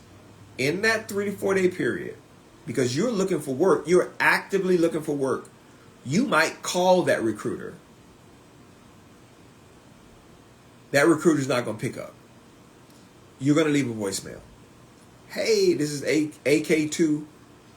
Fill out an application. Want to see what the status is. You might send an email. Hey, filled it out. Want to see what the status is. We're going to read that email and move it over to a folder where that job description is. Okay, that's what it is. When we come to voicemails, we're going to click #4, pound 4, pound 4, pound 4. That's pound delete, pound delete, pound delete, pound delete. We don't have time to answer everybody's question. Here's the issue we have. If we take every single call from both the qualified and unqualified people, we would be wasting our time and not be able to screen enough candidates to get to the hiring manager. So we click pound 4, pound delete, pound delete, pound delete. And when we move your email, because you're following up on the application you've done, over to the job description folder. Okay? When we have filled that position, we go back to that folder and we hold down the control button and go down every single email that a person sent us. And we delete those too. We manage everything in the applicant tracking system. So reaching out to a recruiter is very, very time consuming for you and for us. Our attitude is, most recruiters' attitude is, not saying this is right, if you are someone we want to talk to, we will call you. I see you apply to the job, potentially. We'll call you if we believe you're a fit. So if they don't call you, they're not calling you. Okay? So you can reach out if you want to, but it's not very effective. Just telling you the truth, what's happening on my end. Okay? If this is being helpful to you, type in again one more time. This is helping me. So you're not applying to enough jobs. Remember the number. Only 10% of the jobs that you apply to on a weekly basis, you are being considered for. So if you're doing 10 a week, you're only being considered for one job per week. One. So on my Fast Track program, I show clients how to effectively apply within 30 minutes every day, 30 minutes to 100 jobs per day. So people on my Fast Track program are being considered. Now, they're not applying to close jobs. Okay, so let's run the numbers on my Fast Track program. So if they apply to 700 jobs in 1 week, none of those jobs are closed. But let's just say 25% of them are. Okay. Their resume, I fixed their resume on the Fast Track program. So I know their resume attracts the attention of a hiring manager recruiter. So that's eliminated too. They can't stop their resume from being at the bottom of the pile. They can't. That's how it is. Okay? Here's another problem. I never shared this via live. People on my Fast Track program, because we do the search correctly, they don't read job descriptions. That's your problem. You read job descriptions and you think that everything in the job description you have to have so you don't apply to the job. You're missing out on opportunities because you're doing that. Right? And then you'll see, oh, I'm in California, but this job is in Florida. I'm not going to Florida, so I'm not going to apply this job because it's saying on site. But you have no idea. You have no idea that on the back end, we turn on-site jobs into remote jobs and remote jobs into hybrid jobs all the time. So we don't worry about that. We don't do that. We apply to jobs. I tell them that this is a wish, not a hard skill. You don't have to be in a location, especially if it's a computer-based job. I don't care. We don't care. We don't care where you are. Have a company who hired a CEO who's based in Texas. CEO was let go by the board. They needed to hire another CEO. I found a guy in Flagstaff, Arizona. He's still the CEO today. He travels into the city each month, 2 days, 1 week. They fly him in, put him up in a hotel. He works in the office. The rest of the week, he's in Flagstaff, Arizona, running a business from there. You think because it says on-site, you got to be there. You think because it says remote, it can't be hybrid. You think because it says hybrid, it can't be remote. You think because it says you have to have a bachelor's degree, you have to have a bachelor's degree. No, you have no idea. You don't. That's not how it works. Okay? Sorry. So on my Fast Track program, I tell people exactly what's going on so they don't miss out on opportunities. So of the listen to me, of the 700 jobs that they apply to every single week, they are being considered for at least 350 of them. So many of you want to know about the Fast Track program, just send me an email. Email me, and in the subject line type the word Fast Track.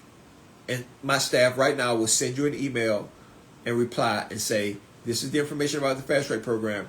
Do what you want to do. It's up to you. On the Fast Track program, I fix your resume. I do all of your coaching. I do all of your group coaching. I do all of your interview prep. I do your offer prep. You have my direct cell number. I help you guarantee, I guarantee you, and I help you that if you do everything I tell you to do in 30 days, you will have 2 to 4 written job offers in your inbox. Yes, for higher paying jobs, more money than you're making right now. Okay? So, you're not applying to enough jobs. You're not. So guess what?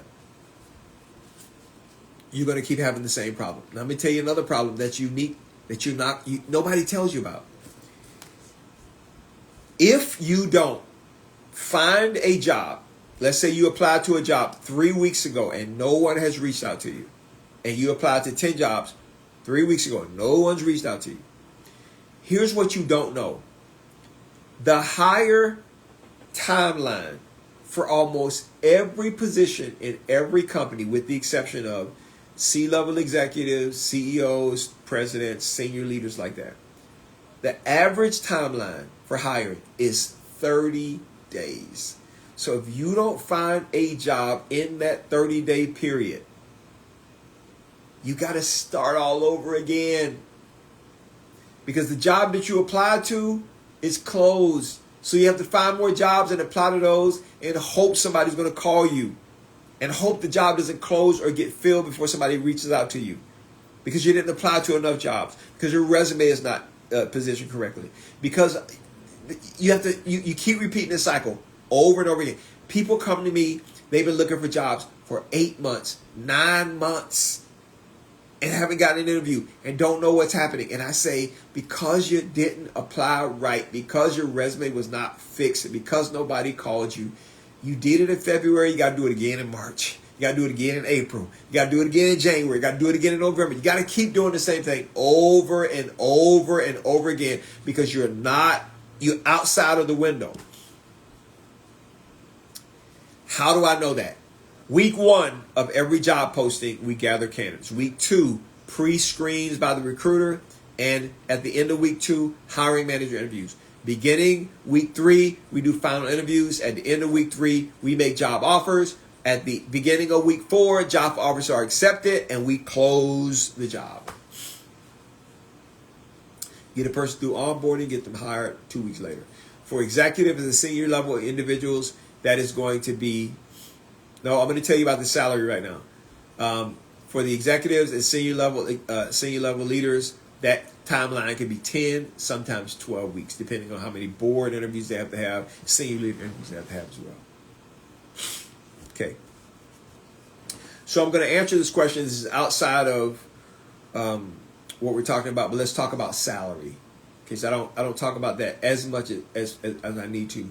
But I want to talk about salary. I want to give an in-depth understanding of salary. Okay?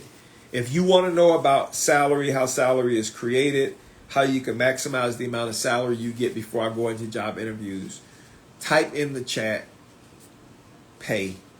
And I'm going to talk to you about pay right now. I'm going to give you a clear understanding of how pay is determined, what you can expect, how to find what pay looks like, all of that good stuff. I'm going to do this for you, but I want you to type in the chat because I want to make sure I'm talking to enough people. So pay, I want you to type it in the chat, 25 people. Now, we have 2.4K likes on TikTok. I want to get that to 5,000. Type pay in the chat. Pay in the chat. Okay, I'm going to tell you why you are not getting paid what you want and how you can change that. Type it in the chat. Pay.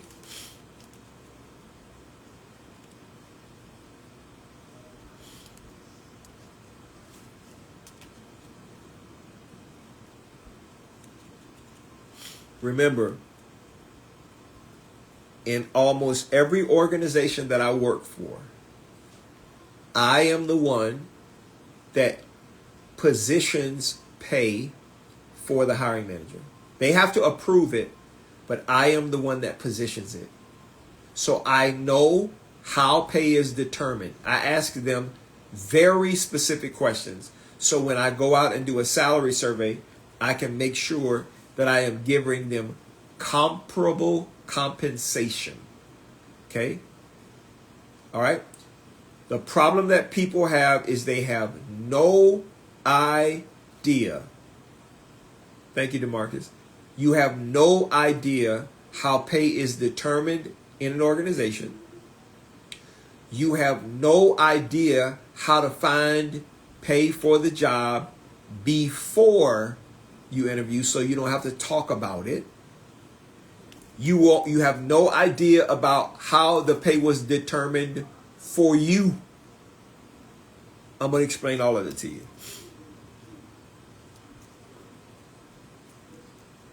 All right? If you're ready,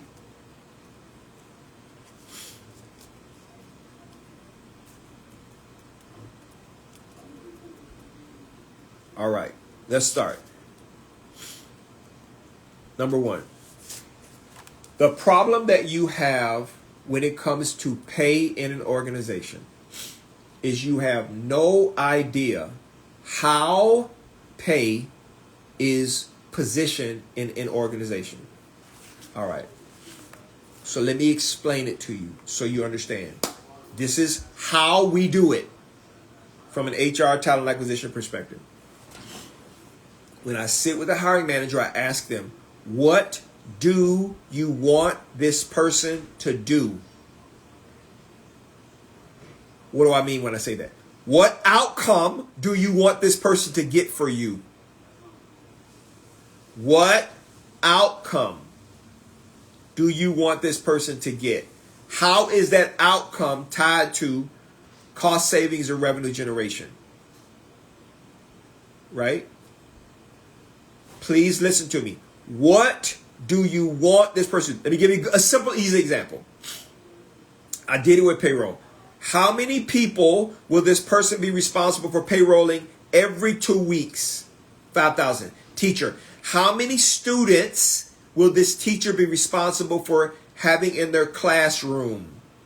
Okay. Sales. How much revenue are you expecting this person to generate annually for the company? Okay. We determine pay first, not by skill. It's not by your skill. It's determined by the outcome we want you to get for us. You do the same thing. You pay $2,000 for Prada because of what Prada does for you. Some people will never buy Prada because Prada does nothing for them. So they go to Walmart or Target or whatever, right? Pay is determined by the outcome you get. So when a hiring manager tells me what they actually want you to get, I then go out and do a salary survey.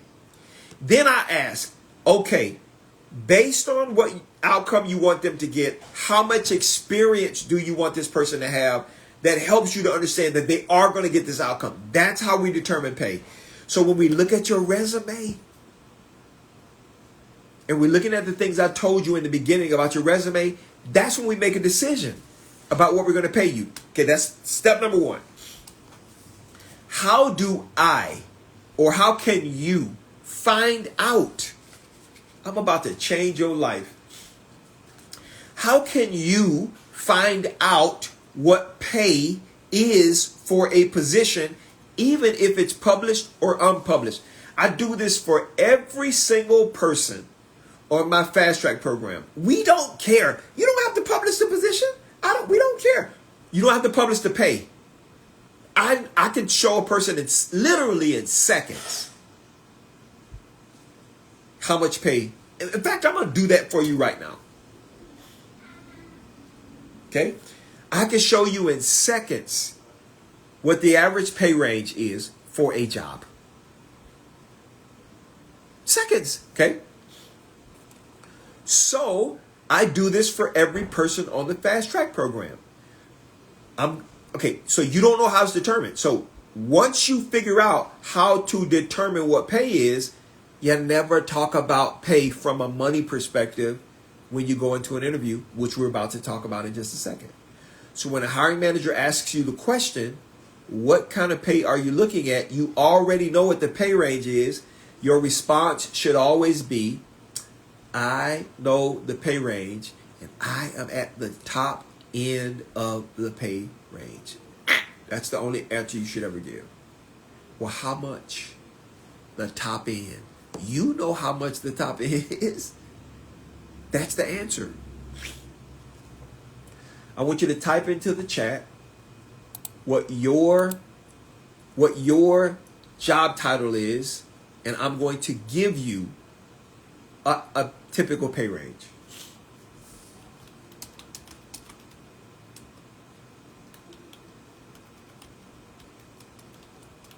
And I want you to type in the number of years experience you have.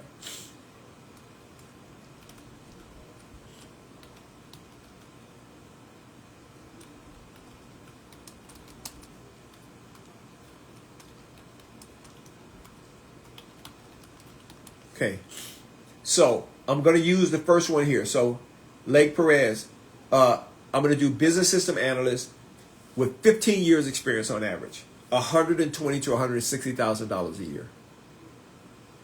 Okay, customer service rep. I'm going to do customer service rep with 15 years experience too, and just see.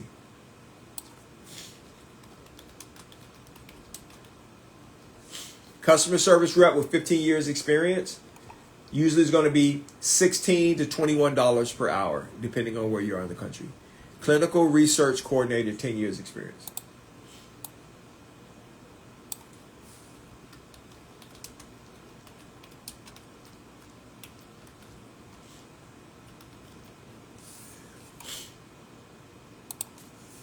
Clinical research coordinator.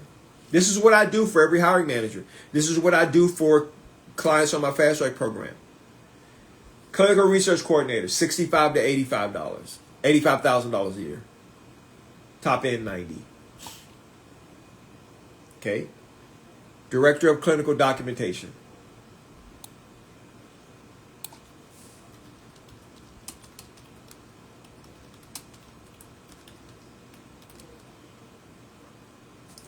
I'm going to do director of clinical documentation with 15 years experience because you're a director. 130 to 180 a year. Let's do risk adjustment operations.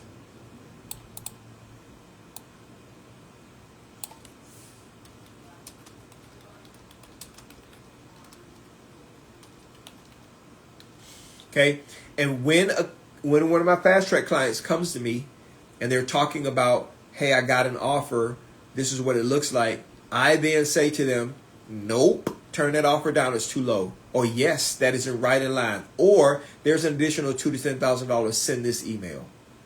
Okay? Risk adjustment operations expert, $120,000 to $200,000 a year. Okay?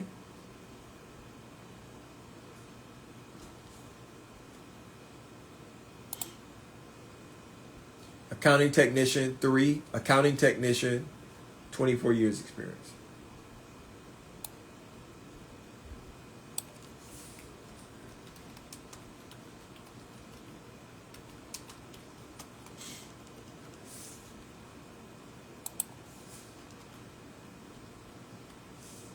Accounting technician, 55 to 80 a year, depending on where you are in the country. Claims specialist, 4 years experience.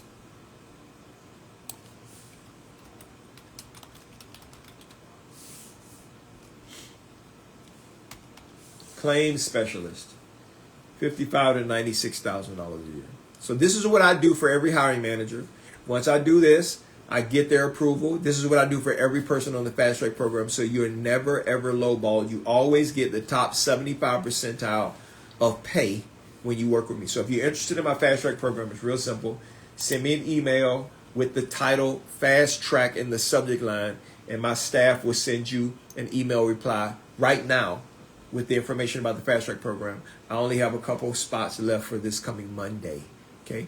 So if you're someone and you say to yourself, I want to be working between now and July 14th. I want offers in my inbox, Daniel. Can you help me do that? Yes. I guarantee it. If you do everything I tell you to do, you will have 2 to 4 written job offers in your inbox. I take care of your resume, your LinkedIn profile. I do all of your one-on-one coaching, your interview prep, your offer coaching. I do training every Tuesday on LinkedIn job search and interview prep. We do a group session every single Monday. Every Monday and Tuesday, you'll be with me for 1 hour. I'm going to show you exactly what to do so it's fresh every 7 days. I'm going to show you exactly how to find thousands of jobs, exactly matching what you want to do, paying what you want to make. And I'm going to show you how to apply to them in 10 seconds or less each job, right? I'm going to show you how to do that. I'm going to show you how to get a job. That's it. That's what I do all day, every day. 60 people a month is what I take. 60. Can't do any more than that. All right? So now we talked about salary. I just took a little pause. I wanted to make sure I got that information. I forgot who asked me about that. Was that helpful? I want to know if that was helpful. Who asked me about salary? If it was helpful to you, if that information was helpful to you about how to determine salary, that's please let me know. All right. Are you ready to start talking about job interviews? I want to talk to you about how to never, ever, ever, ever worry about a job interview for the rest of your life. I don't want you to ever get nervous in a job interview. I want you to know every interview question that will ever be asked of you. And I want you to know why they ask it. And I want you to know how to answer every single interview question. Most of you lose the job when you get an interview within the first 120 seconds of the interview. I'm going to tell you what you're doing wrong and why you should stop it immediately if you want to get hired. Okay? If you're interested in my Fast Track program, DeMarcus, I see you send an email. We will send you a reply here in just a second. Okay? Someone from my staff will send you something. Candy, I see. Thank you so much, Candy, for joining the Fast Track program. An email will be coming to you so we can get you started tomorrow. Thank you so much. All right. So check this out. What is the job interview all about? I am about to blow your mind. Please pay attention. This is what I tell people on my Fast Track program, and I'm telling you. When you go and interview for a job, there are 4 different types of interviews. A pre-screen, which is a recruiter interview. A hiring manager interview. Sometimes it's a final interview with the hiring manager. A final interview, usually with the hiring manager's manager. And a panel interview. There's 4 different types of interviews. And that panel could be a board, it could be executive team, it could be team, doesn't matter. What is the actual interview is about? It ain't about your skill. Do not ever talk about your work history when you interview. Never. You should never, ever talk about your previous work history. Ever. Don't talk about that. That's the big mistake that most of you make. You think that you got the interview so they can find out about your work history and how you're going to help them do the job. That's not why they're interviewing you. If I want to find out, if in the chat, if when you go to interview for a job, you talk about your previous work history, type me in the chat. You don't talk about your work history. On my Fast Track program, when I do interview prep, I say you will not talk about. Never. Don't even talk about it. Why should you not talk about your work history? Listen to me.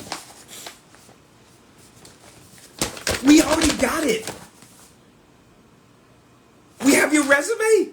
We picked you because of your skill. That's the reason why we picked you.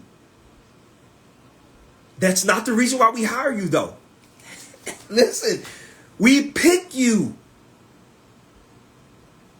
because of your skill, but we don't hire you because of your skill. Let me say that again.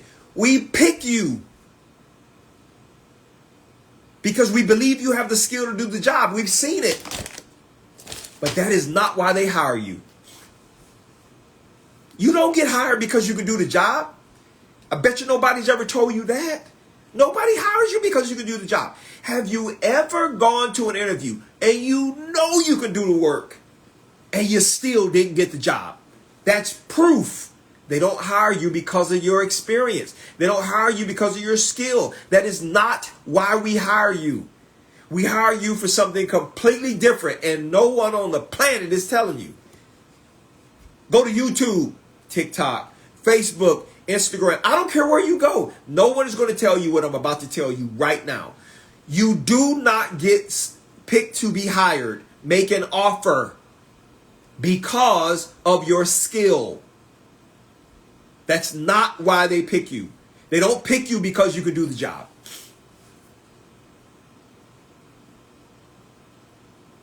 DeMarcus said you straight up. Thanks. I appreciate it. So Kiara says, even if they ask you about it, okay, that's a great question, Kiara, but check this out.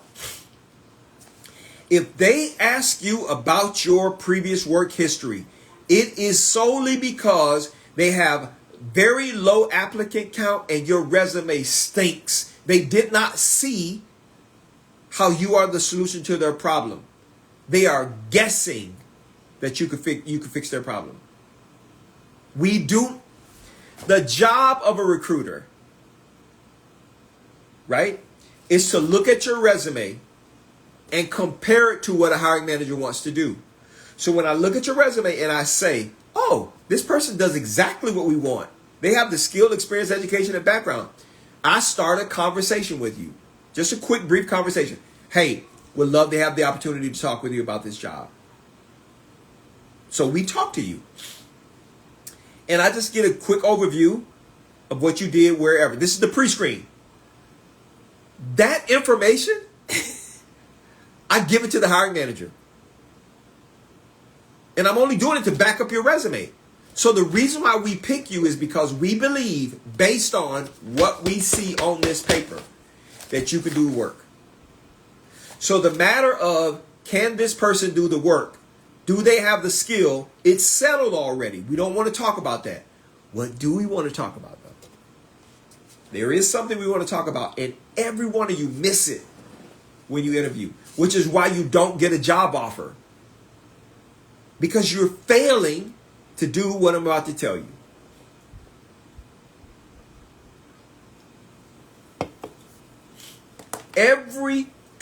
I just prepped a guy, $185,000 offer.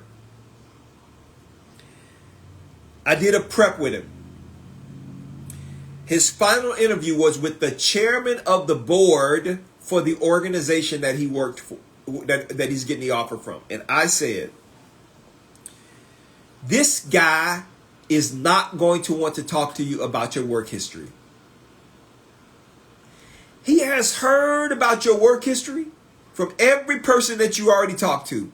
They have tried to sell him left and right on the fact that what they want someone to do, you can do it.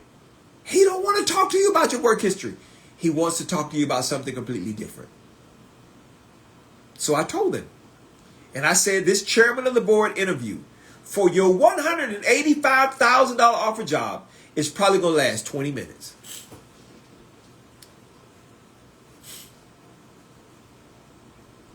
Gigi said, if you say it, I'm going to scream. I'm about to say it. You are going to scream. So he did the interview. And he sent me an email back. He says, Daniel, you were so right.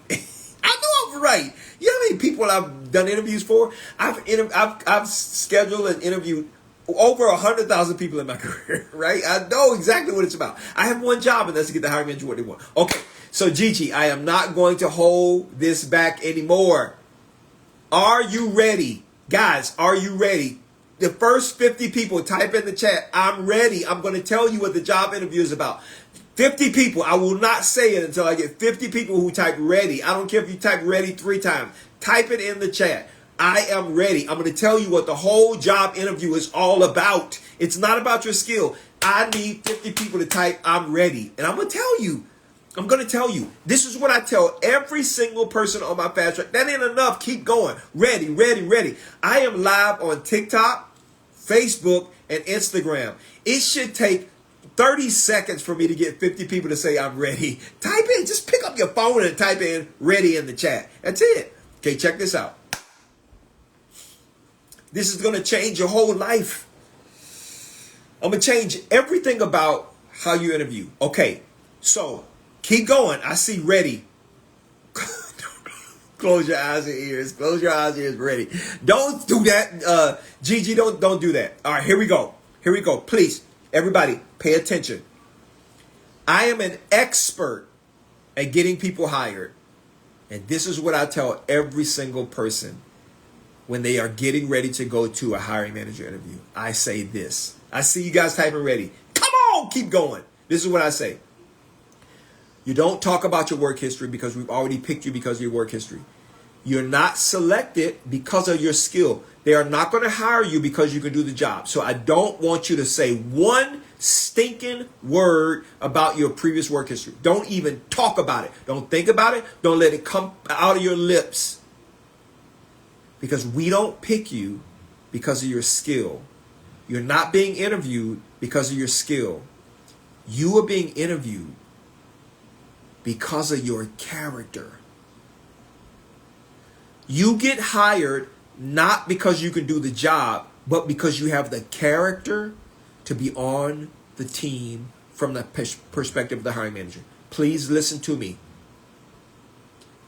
Your character is what gets you a job offer, and that is what the interview is about. So when they ask you a question like, tell me about yourself, they are not saying, tell me about your work history. They're saying this, tell me about the character traits that make you the amazing person you are.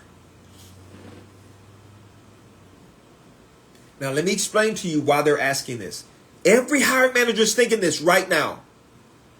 This is what they're thinking. Gigi, if I gave you this job to start on Monday, and I have to leave in 2 weeks and go away for 3 months, and you can't call me, email me, text me, I can't call you, email you, or text you, this is what they're thinking. Gigi, what am I going to come back to when I get back here 3 months from now? See, now you're thinking, wait a minute. When you come back, this place is still going to be running smoothly. All of the work is going to get done. I'm going to be here when I'm supposed to be here. I'm going to make sure all of the reporting is done. You will see a paper trail of everything I've done. You can trust me. You can depend on me. You can rely on me. You can count on me. I am someone you will never, ever have to worry about. If that is mind-blowing, tell me in the chat. Mind-blowing. That's what the job interview is about. It's not about your skill. The hiring manager wants to know, if I leave and come back, is this place going to be a disaster, or are you going to take care of it? That's all they care about. Has nothing to do with your skill. Nothing to do with your ability to do the job. Nothing. Zero. So you don't talk about your work history. Ever. All right, now watch this, watch this. So here's what happens in most interviews. 99% of interviews. The only people that don't say this is people on my fast track program. They say, tell me about yourself. And you say, okay, well, here's what you need to know about me. I have been in talent acquisition for 35 years. I have helped this company do this. I have helped that company do this. I have had this position. I've had that position. I've done this. I've done this. I've been here. I've been there. I've helped this person. I've helped that person. I've managed this and I've managed that. And the hiring manager all the time is saying, this is what they're hearing. Walk, walk, walk, walk, walk, walk, walk. And they're thinking, I got that on your resume. That's not what I'm asking you. Strike one. Now, they're going to give you one more chance. Just one. You're only going to get two strikes. This is not like baseball. You get 2 strikes. Next question they're going to ask you, tell me in the chat, yes, if you've ever gotten this question. I see you currently working. Why are you looking to leave your current employer? Type yes in the chat if you've ever gotten that question.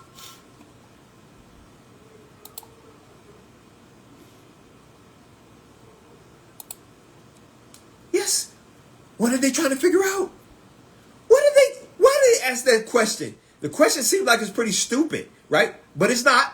Why are you looking to leave your current employer? See, remember I told you, they're looking to see if you have good, strong character.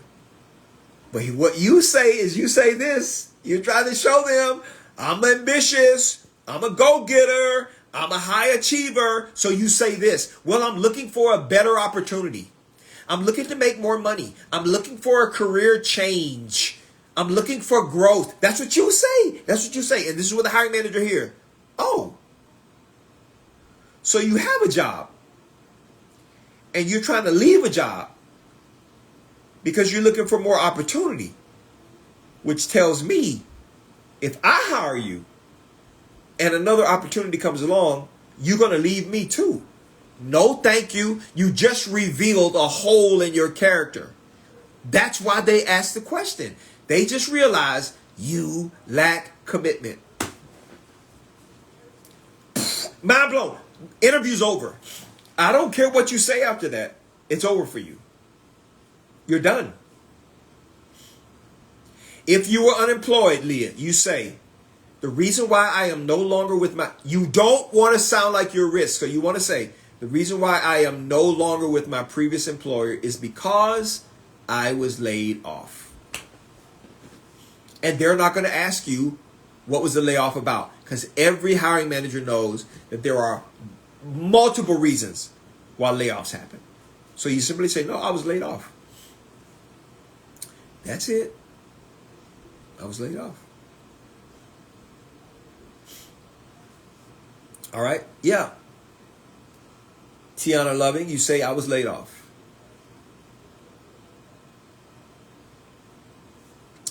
Juanita says, it's mind-blowing. I thought it was about likability. It is about likability, but it's about the likability of your character. Hiring managers want to know. I asked a client this last week to paint a picture for him. My wife has a dog, an American Bully. You notice what I just said, right? My wife has a dog. I don't want nothing to do with the dog. My wife has a dog. So I said this to a guy. I said, John, this is what the interview is about. If I ask you the question, hey, John, I'm leaving to go on a vacation for a week. Can you watch my wife's dog? Okay. When I come back, what can I expect from this dog when I get back? And John says, oh, I'm going to take care of him. I'm going to make sure he's squared away. I'm going to make sure he's good to go. You don't have to worry about that. Go. Enjoy your vacation. And when you come back, your pet will be fine. Watch this. I asked another guy a question.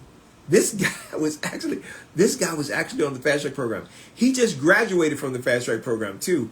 And it blew his mind. I said to him, what was his name? James H. I said, James, this is what the job interview is about. Imagine I said to you, hey, James, I need to go away for several days. Here's my wallet. Keep it for me.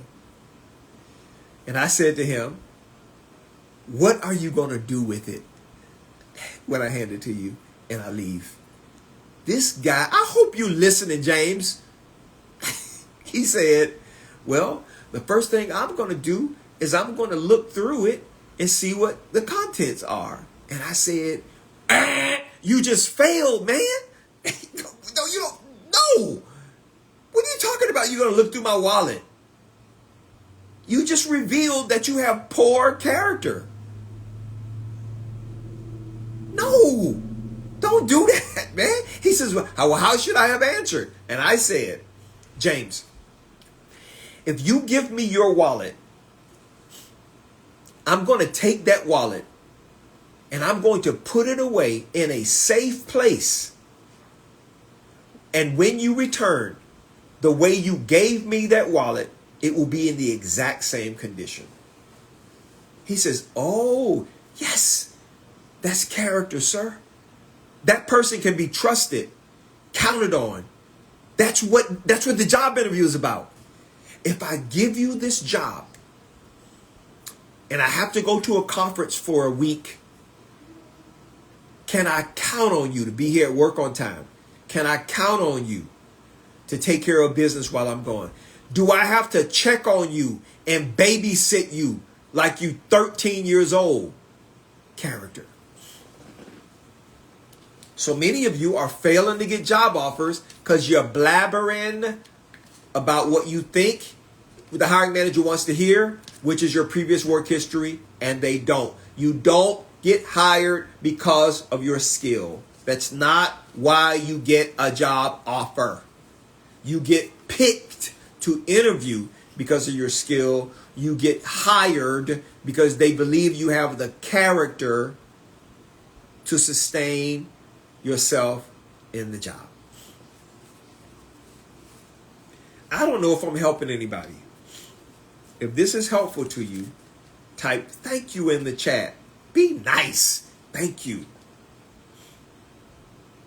Okay? If this is helpful.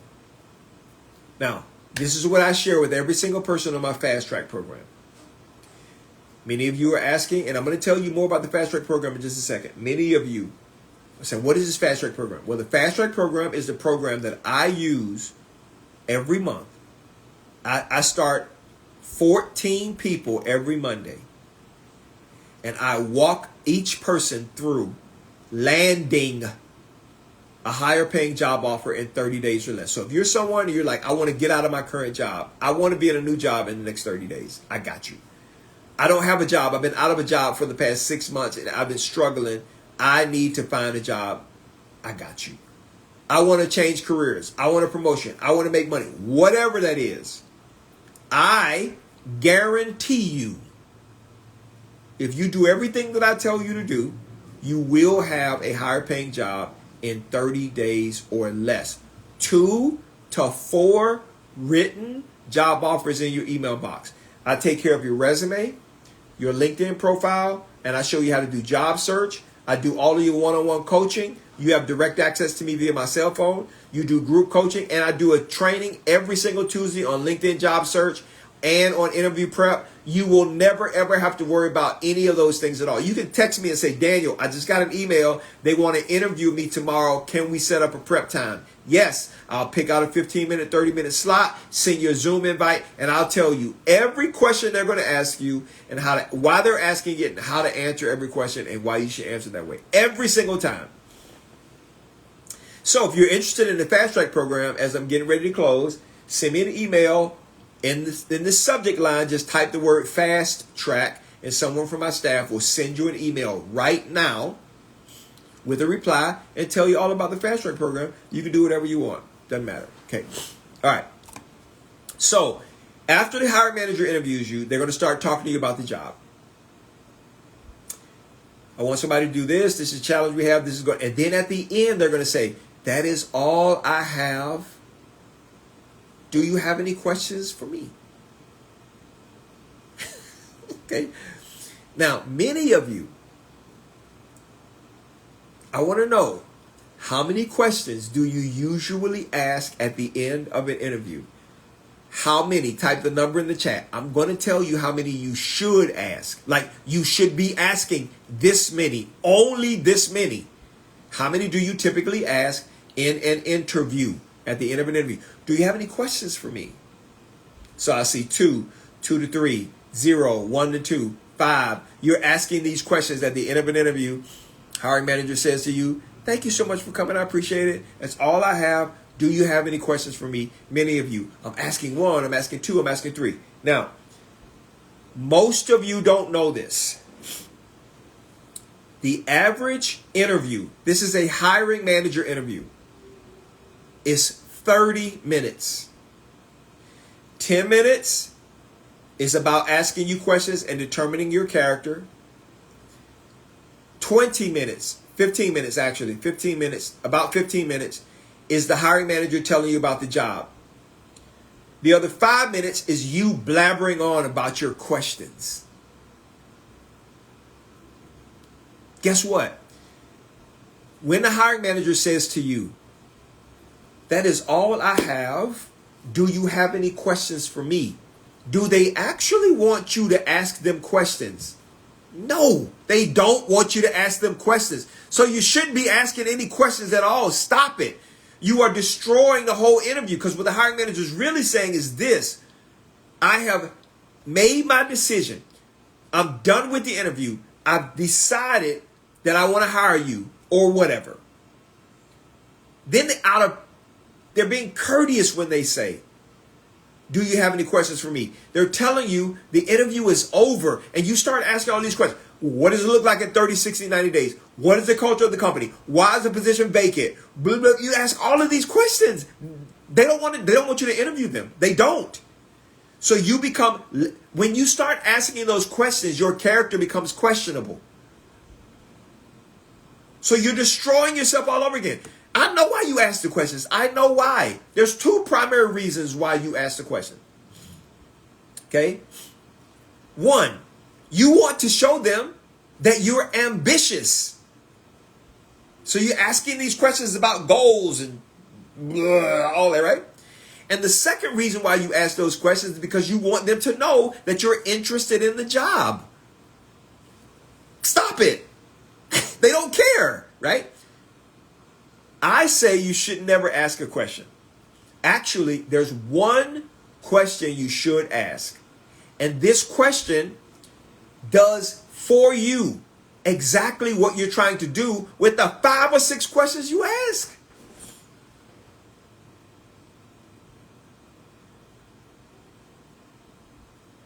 Okay? GG, don't ask about their future. They're not going to tell you. Wendy, you said it's surprising to you. But listen, I know why you ask questions. You guys want to show that you're ambitious and you want them to know you're interested in the job. But what if there was a way for you to show the hiring manager with one question? What if there's a way with one question for you to show the hiring manager, 1, that you're very interested in the job if they make you an offer, and number 2, you will know if they are going to make you an offer before you get your bottom out of the seat. What if there's a way to know that by asking one question? I tell this to every person on my fast track program.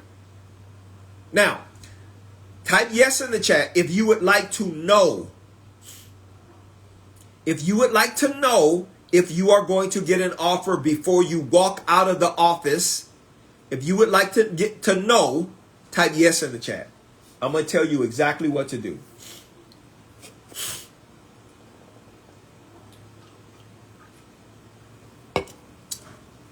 So this is what I tell every single person on my fast track program.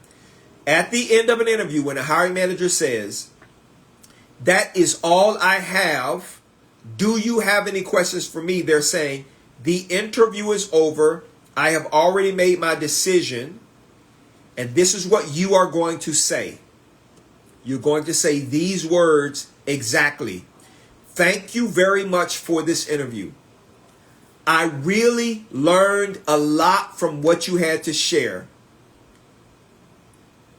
I'm excited about this opportunity. I do have one question for you. And that question is, when would you like for me to get started?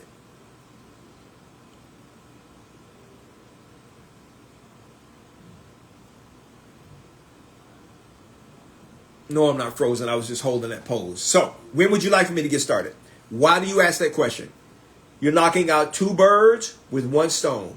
First, when you say, when would you like for me to get started? You're telling them, I want this job. So that's settled. Then, this is where the magic happens.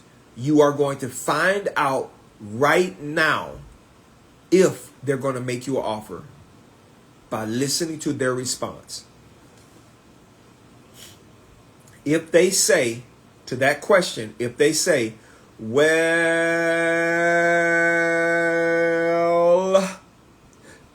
we do have several other people that we need to interview. And once we have interviewed everyone, then we will decide who we want to get started. They're not going to make you an offer. If you've ever heard that in an interview at the end, type yes in the chat.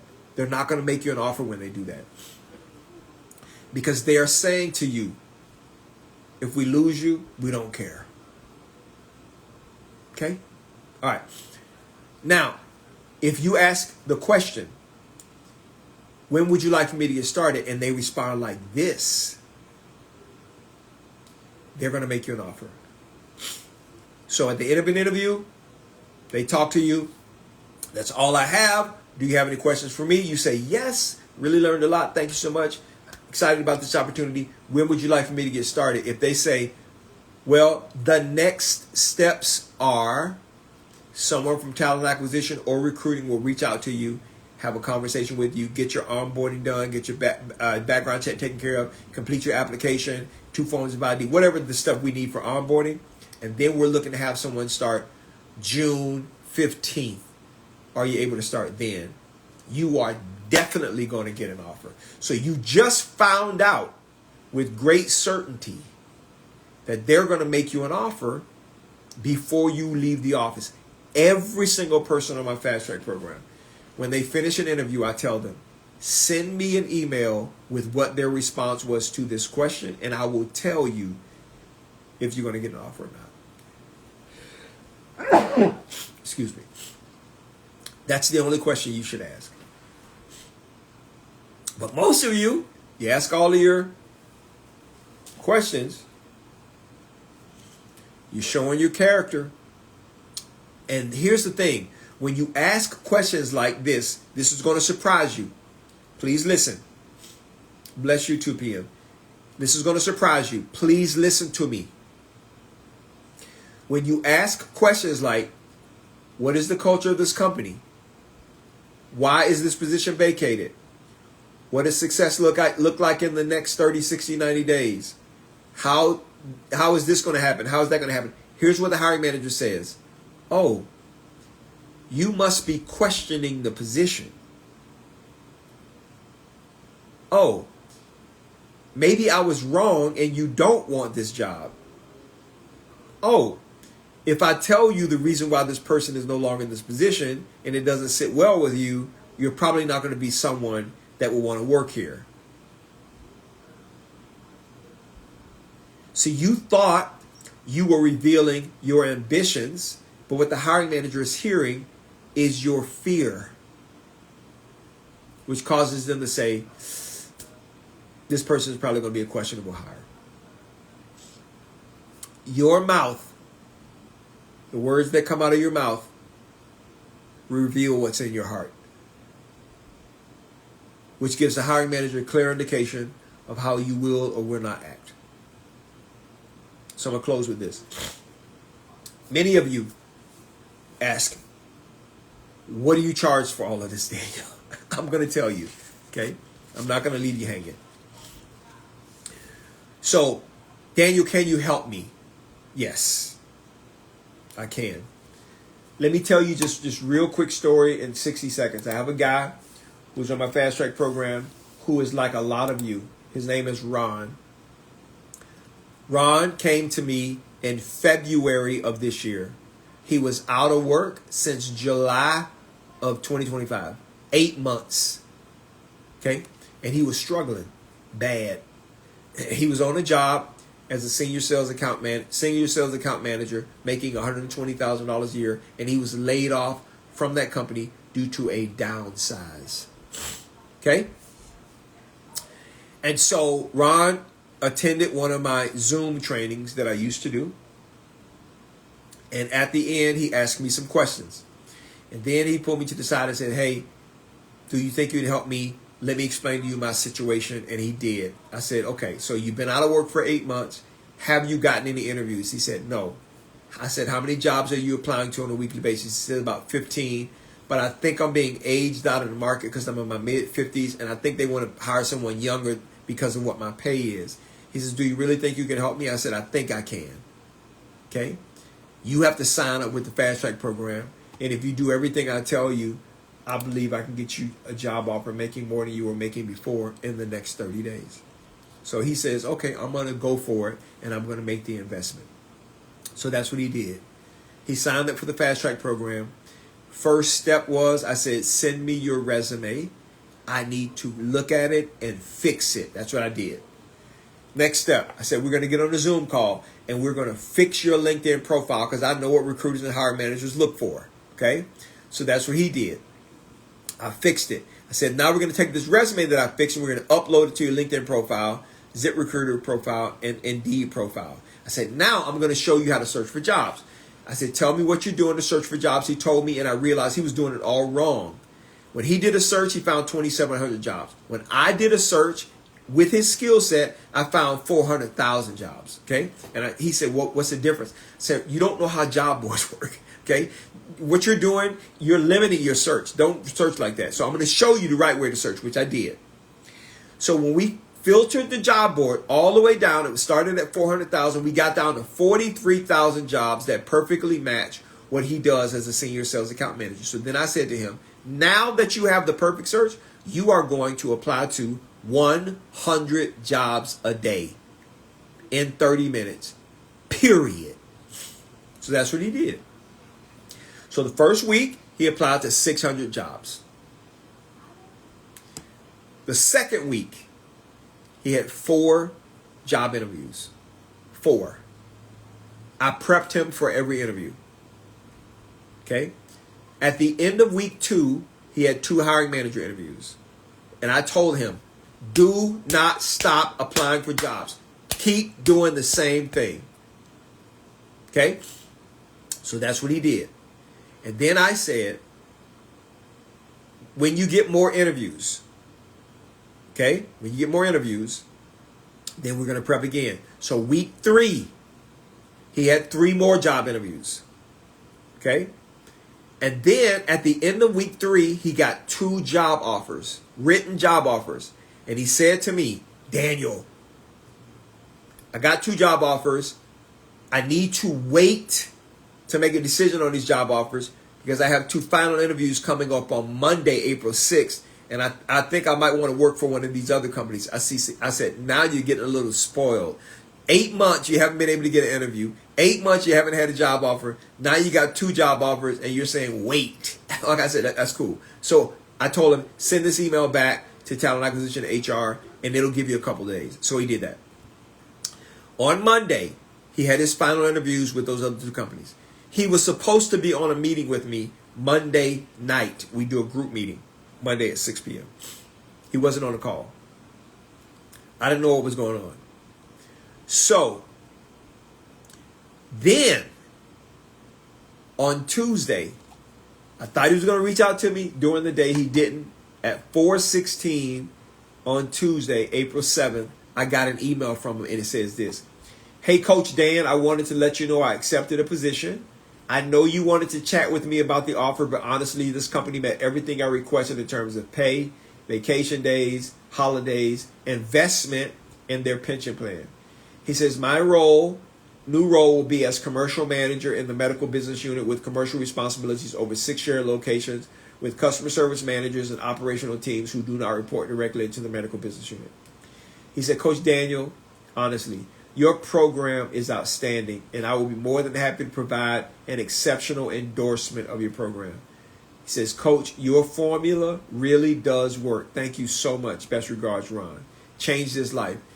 He got an offer for $140,000, which is $20,000 more than the job he had prior to coming to me. Okay? What am I saying? The issue wasn't Ron. Was Ron the problem? No. Ron was not the problem. Okay? Same guy.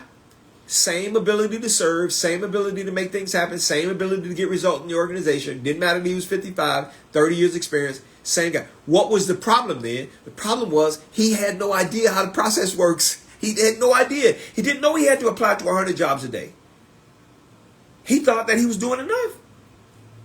He had no idea that his resume was an issue. Okay? No, John S. got $185,000. Ron is the one that got $140,000. John is on my fast track program right now and is about to graduate. Ron graduated April 6th. Okay? All right. So the issue wasn't Ron. It wasn't Ron. Nobody told him your resume. Nobody told him you're not searching for jobs correctly. Nobody told him you're interviewing wrong. You're trying to sell yourself. Don't sell yourself at all. Nobody told him that the interview was about character. Nobody told him how to answer the questions at the end and figure out that they're going to make you an offer. Nobody told him that. He had no idea. Nobody told you, right? They'll tell you. You were just going through life. You think you're doing it right and you're doing it wrong. He was doing it wrong. Okay? So it wasn't until he decided, I'm going to take a chance and make this happen, that 30 days later, the guy's whole life has changed. I mean, he didn't know what he was going to do. Imagine going from $120,000 a year, and now you got to take a job somewhere else making $40,000 or $50,000. What are you going to do? You still got the same expenses that are coming in. What are you going to do? That's many of you. Okay, so I come on live every day at 4 p.m. to tell you guys, you don't have to do that. I'm telling you exactly what to do. Now, many of you will say, I want you to help me. So I'm going to tell you what I offer to help. Okay? 1, if you think that there's something wrong with your resume, you're not getting results, and you want to email it to me, we will review your resume for free. Okay? I will tell you in my email reply what is broken and what you need to fix. And you can fix it yourself. You can. Free. You might look at it and say, I don't want to do it. I want you to do it. How much do you charge me to do it? There is, in the email reply that I'm going to give you, there is pricing. If you want me to do a resume only for you, it's $75. If you want me to do a resume plus a cover letter, it's $88. If you want me to do your resume plus a cover letter, and you want me to give you another copy of the resume that is a LinkedIn optimized and job board optimized resume, that's included. And I'm going to help you with interviewing by giving you my top 50 interview questions and answer guide. It's the top 50 questions every hiring manager will ask. I'm the one that gives the hiring managers the questions, what the interview is all about, how to answer those questions so you get more job offers. How much is that? It's $97.99. If you get it today, you get 5% off by typing in the discount code along with the email that we're going to reply. So it ends up being like $93, right? For you to get a resume that gets the attention of hiring managers and recruiters that lead to more interviews. You might say, well, Daniel, what am I going to do for interview prep? What am I going to do to find these 100 jobs a day? Like, what am I going to? That's my fast track program. On my fast track program, I am your recruiting assistant directly. I hold your hand, walk you through the entire process. I fix your resume. That's included. I do your LinkedIn profile. That's included. We walk through that together. Okay? I do all of your coaching. That's included. I do a training on LinkedIn and interview prep every Tuesday. That's included. The group training Every Monday, accountability meeting. That's included. Every time you have an interview and you need to be prepped for it. That's included. All of it's included. If you need help and I have guides I can give you, that's included. It's all included. What's the goal? To get you 2 to 4 job offers in 30 days, making $2,000 to $10,000 more than what you're making right now. Okay, Daniel, how much does it cost? I'll tell you how much it costs. My top resume package is $97.99. The fast track program to get everything that I just talked to you about is $497. But wait, I don't have you pay $497 if you can't afford it. If you want to get started, I let you pay it in 4 months, 4 installment payments of $124.25. So $124.25 a month is all you have to pay. And why do you do it over 4 months, Dan? Because I know I'm going to get you a job in the next 30 days and it's going to be paying you more than what you're currently making right now. So you're not going to have an issue with paying the remaining amount. Everybody does. No issue at all. There's a scripture in the Bible that says this: faith without works is dead. So you could believe in something but not put action to that belief and nothing's going to happen. You will not benefit at all from the thing you say you have faith in. Action must be put in place to prove that you believe it. Okay? Information is all over the internet. Information without action is just entertainment. So many of you, all you're doing is being entertained. That's it. Nothing about your life is going to change because you're not taking action. Information with action leads to life-changing results. There are 60 people a month who get the opportunity to change their life with a $124.25 commitment.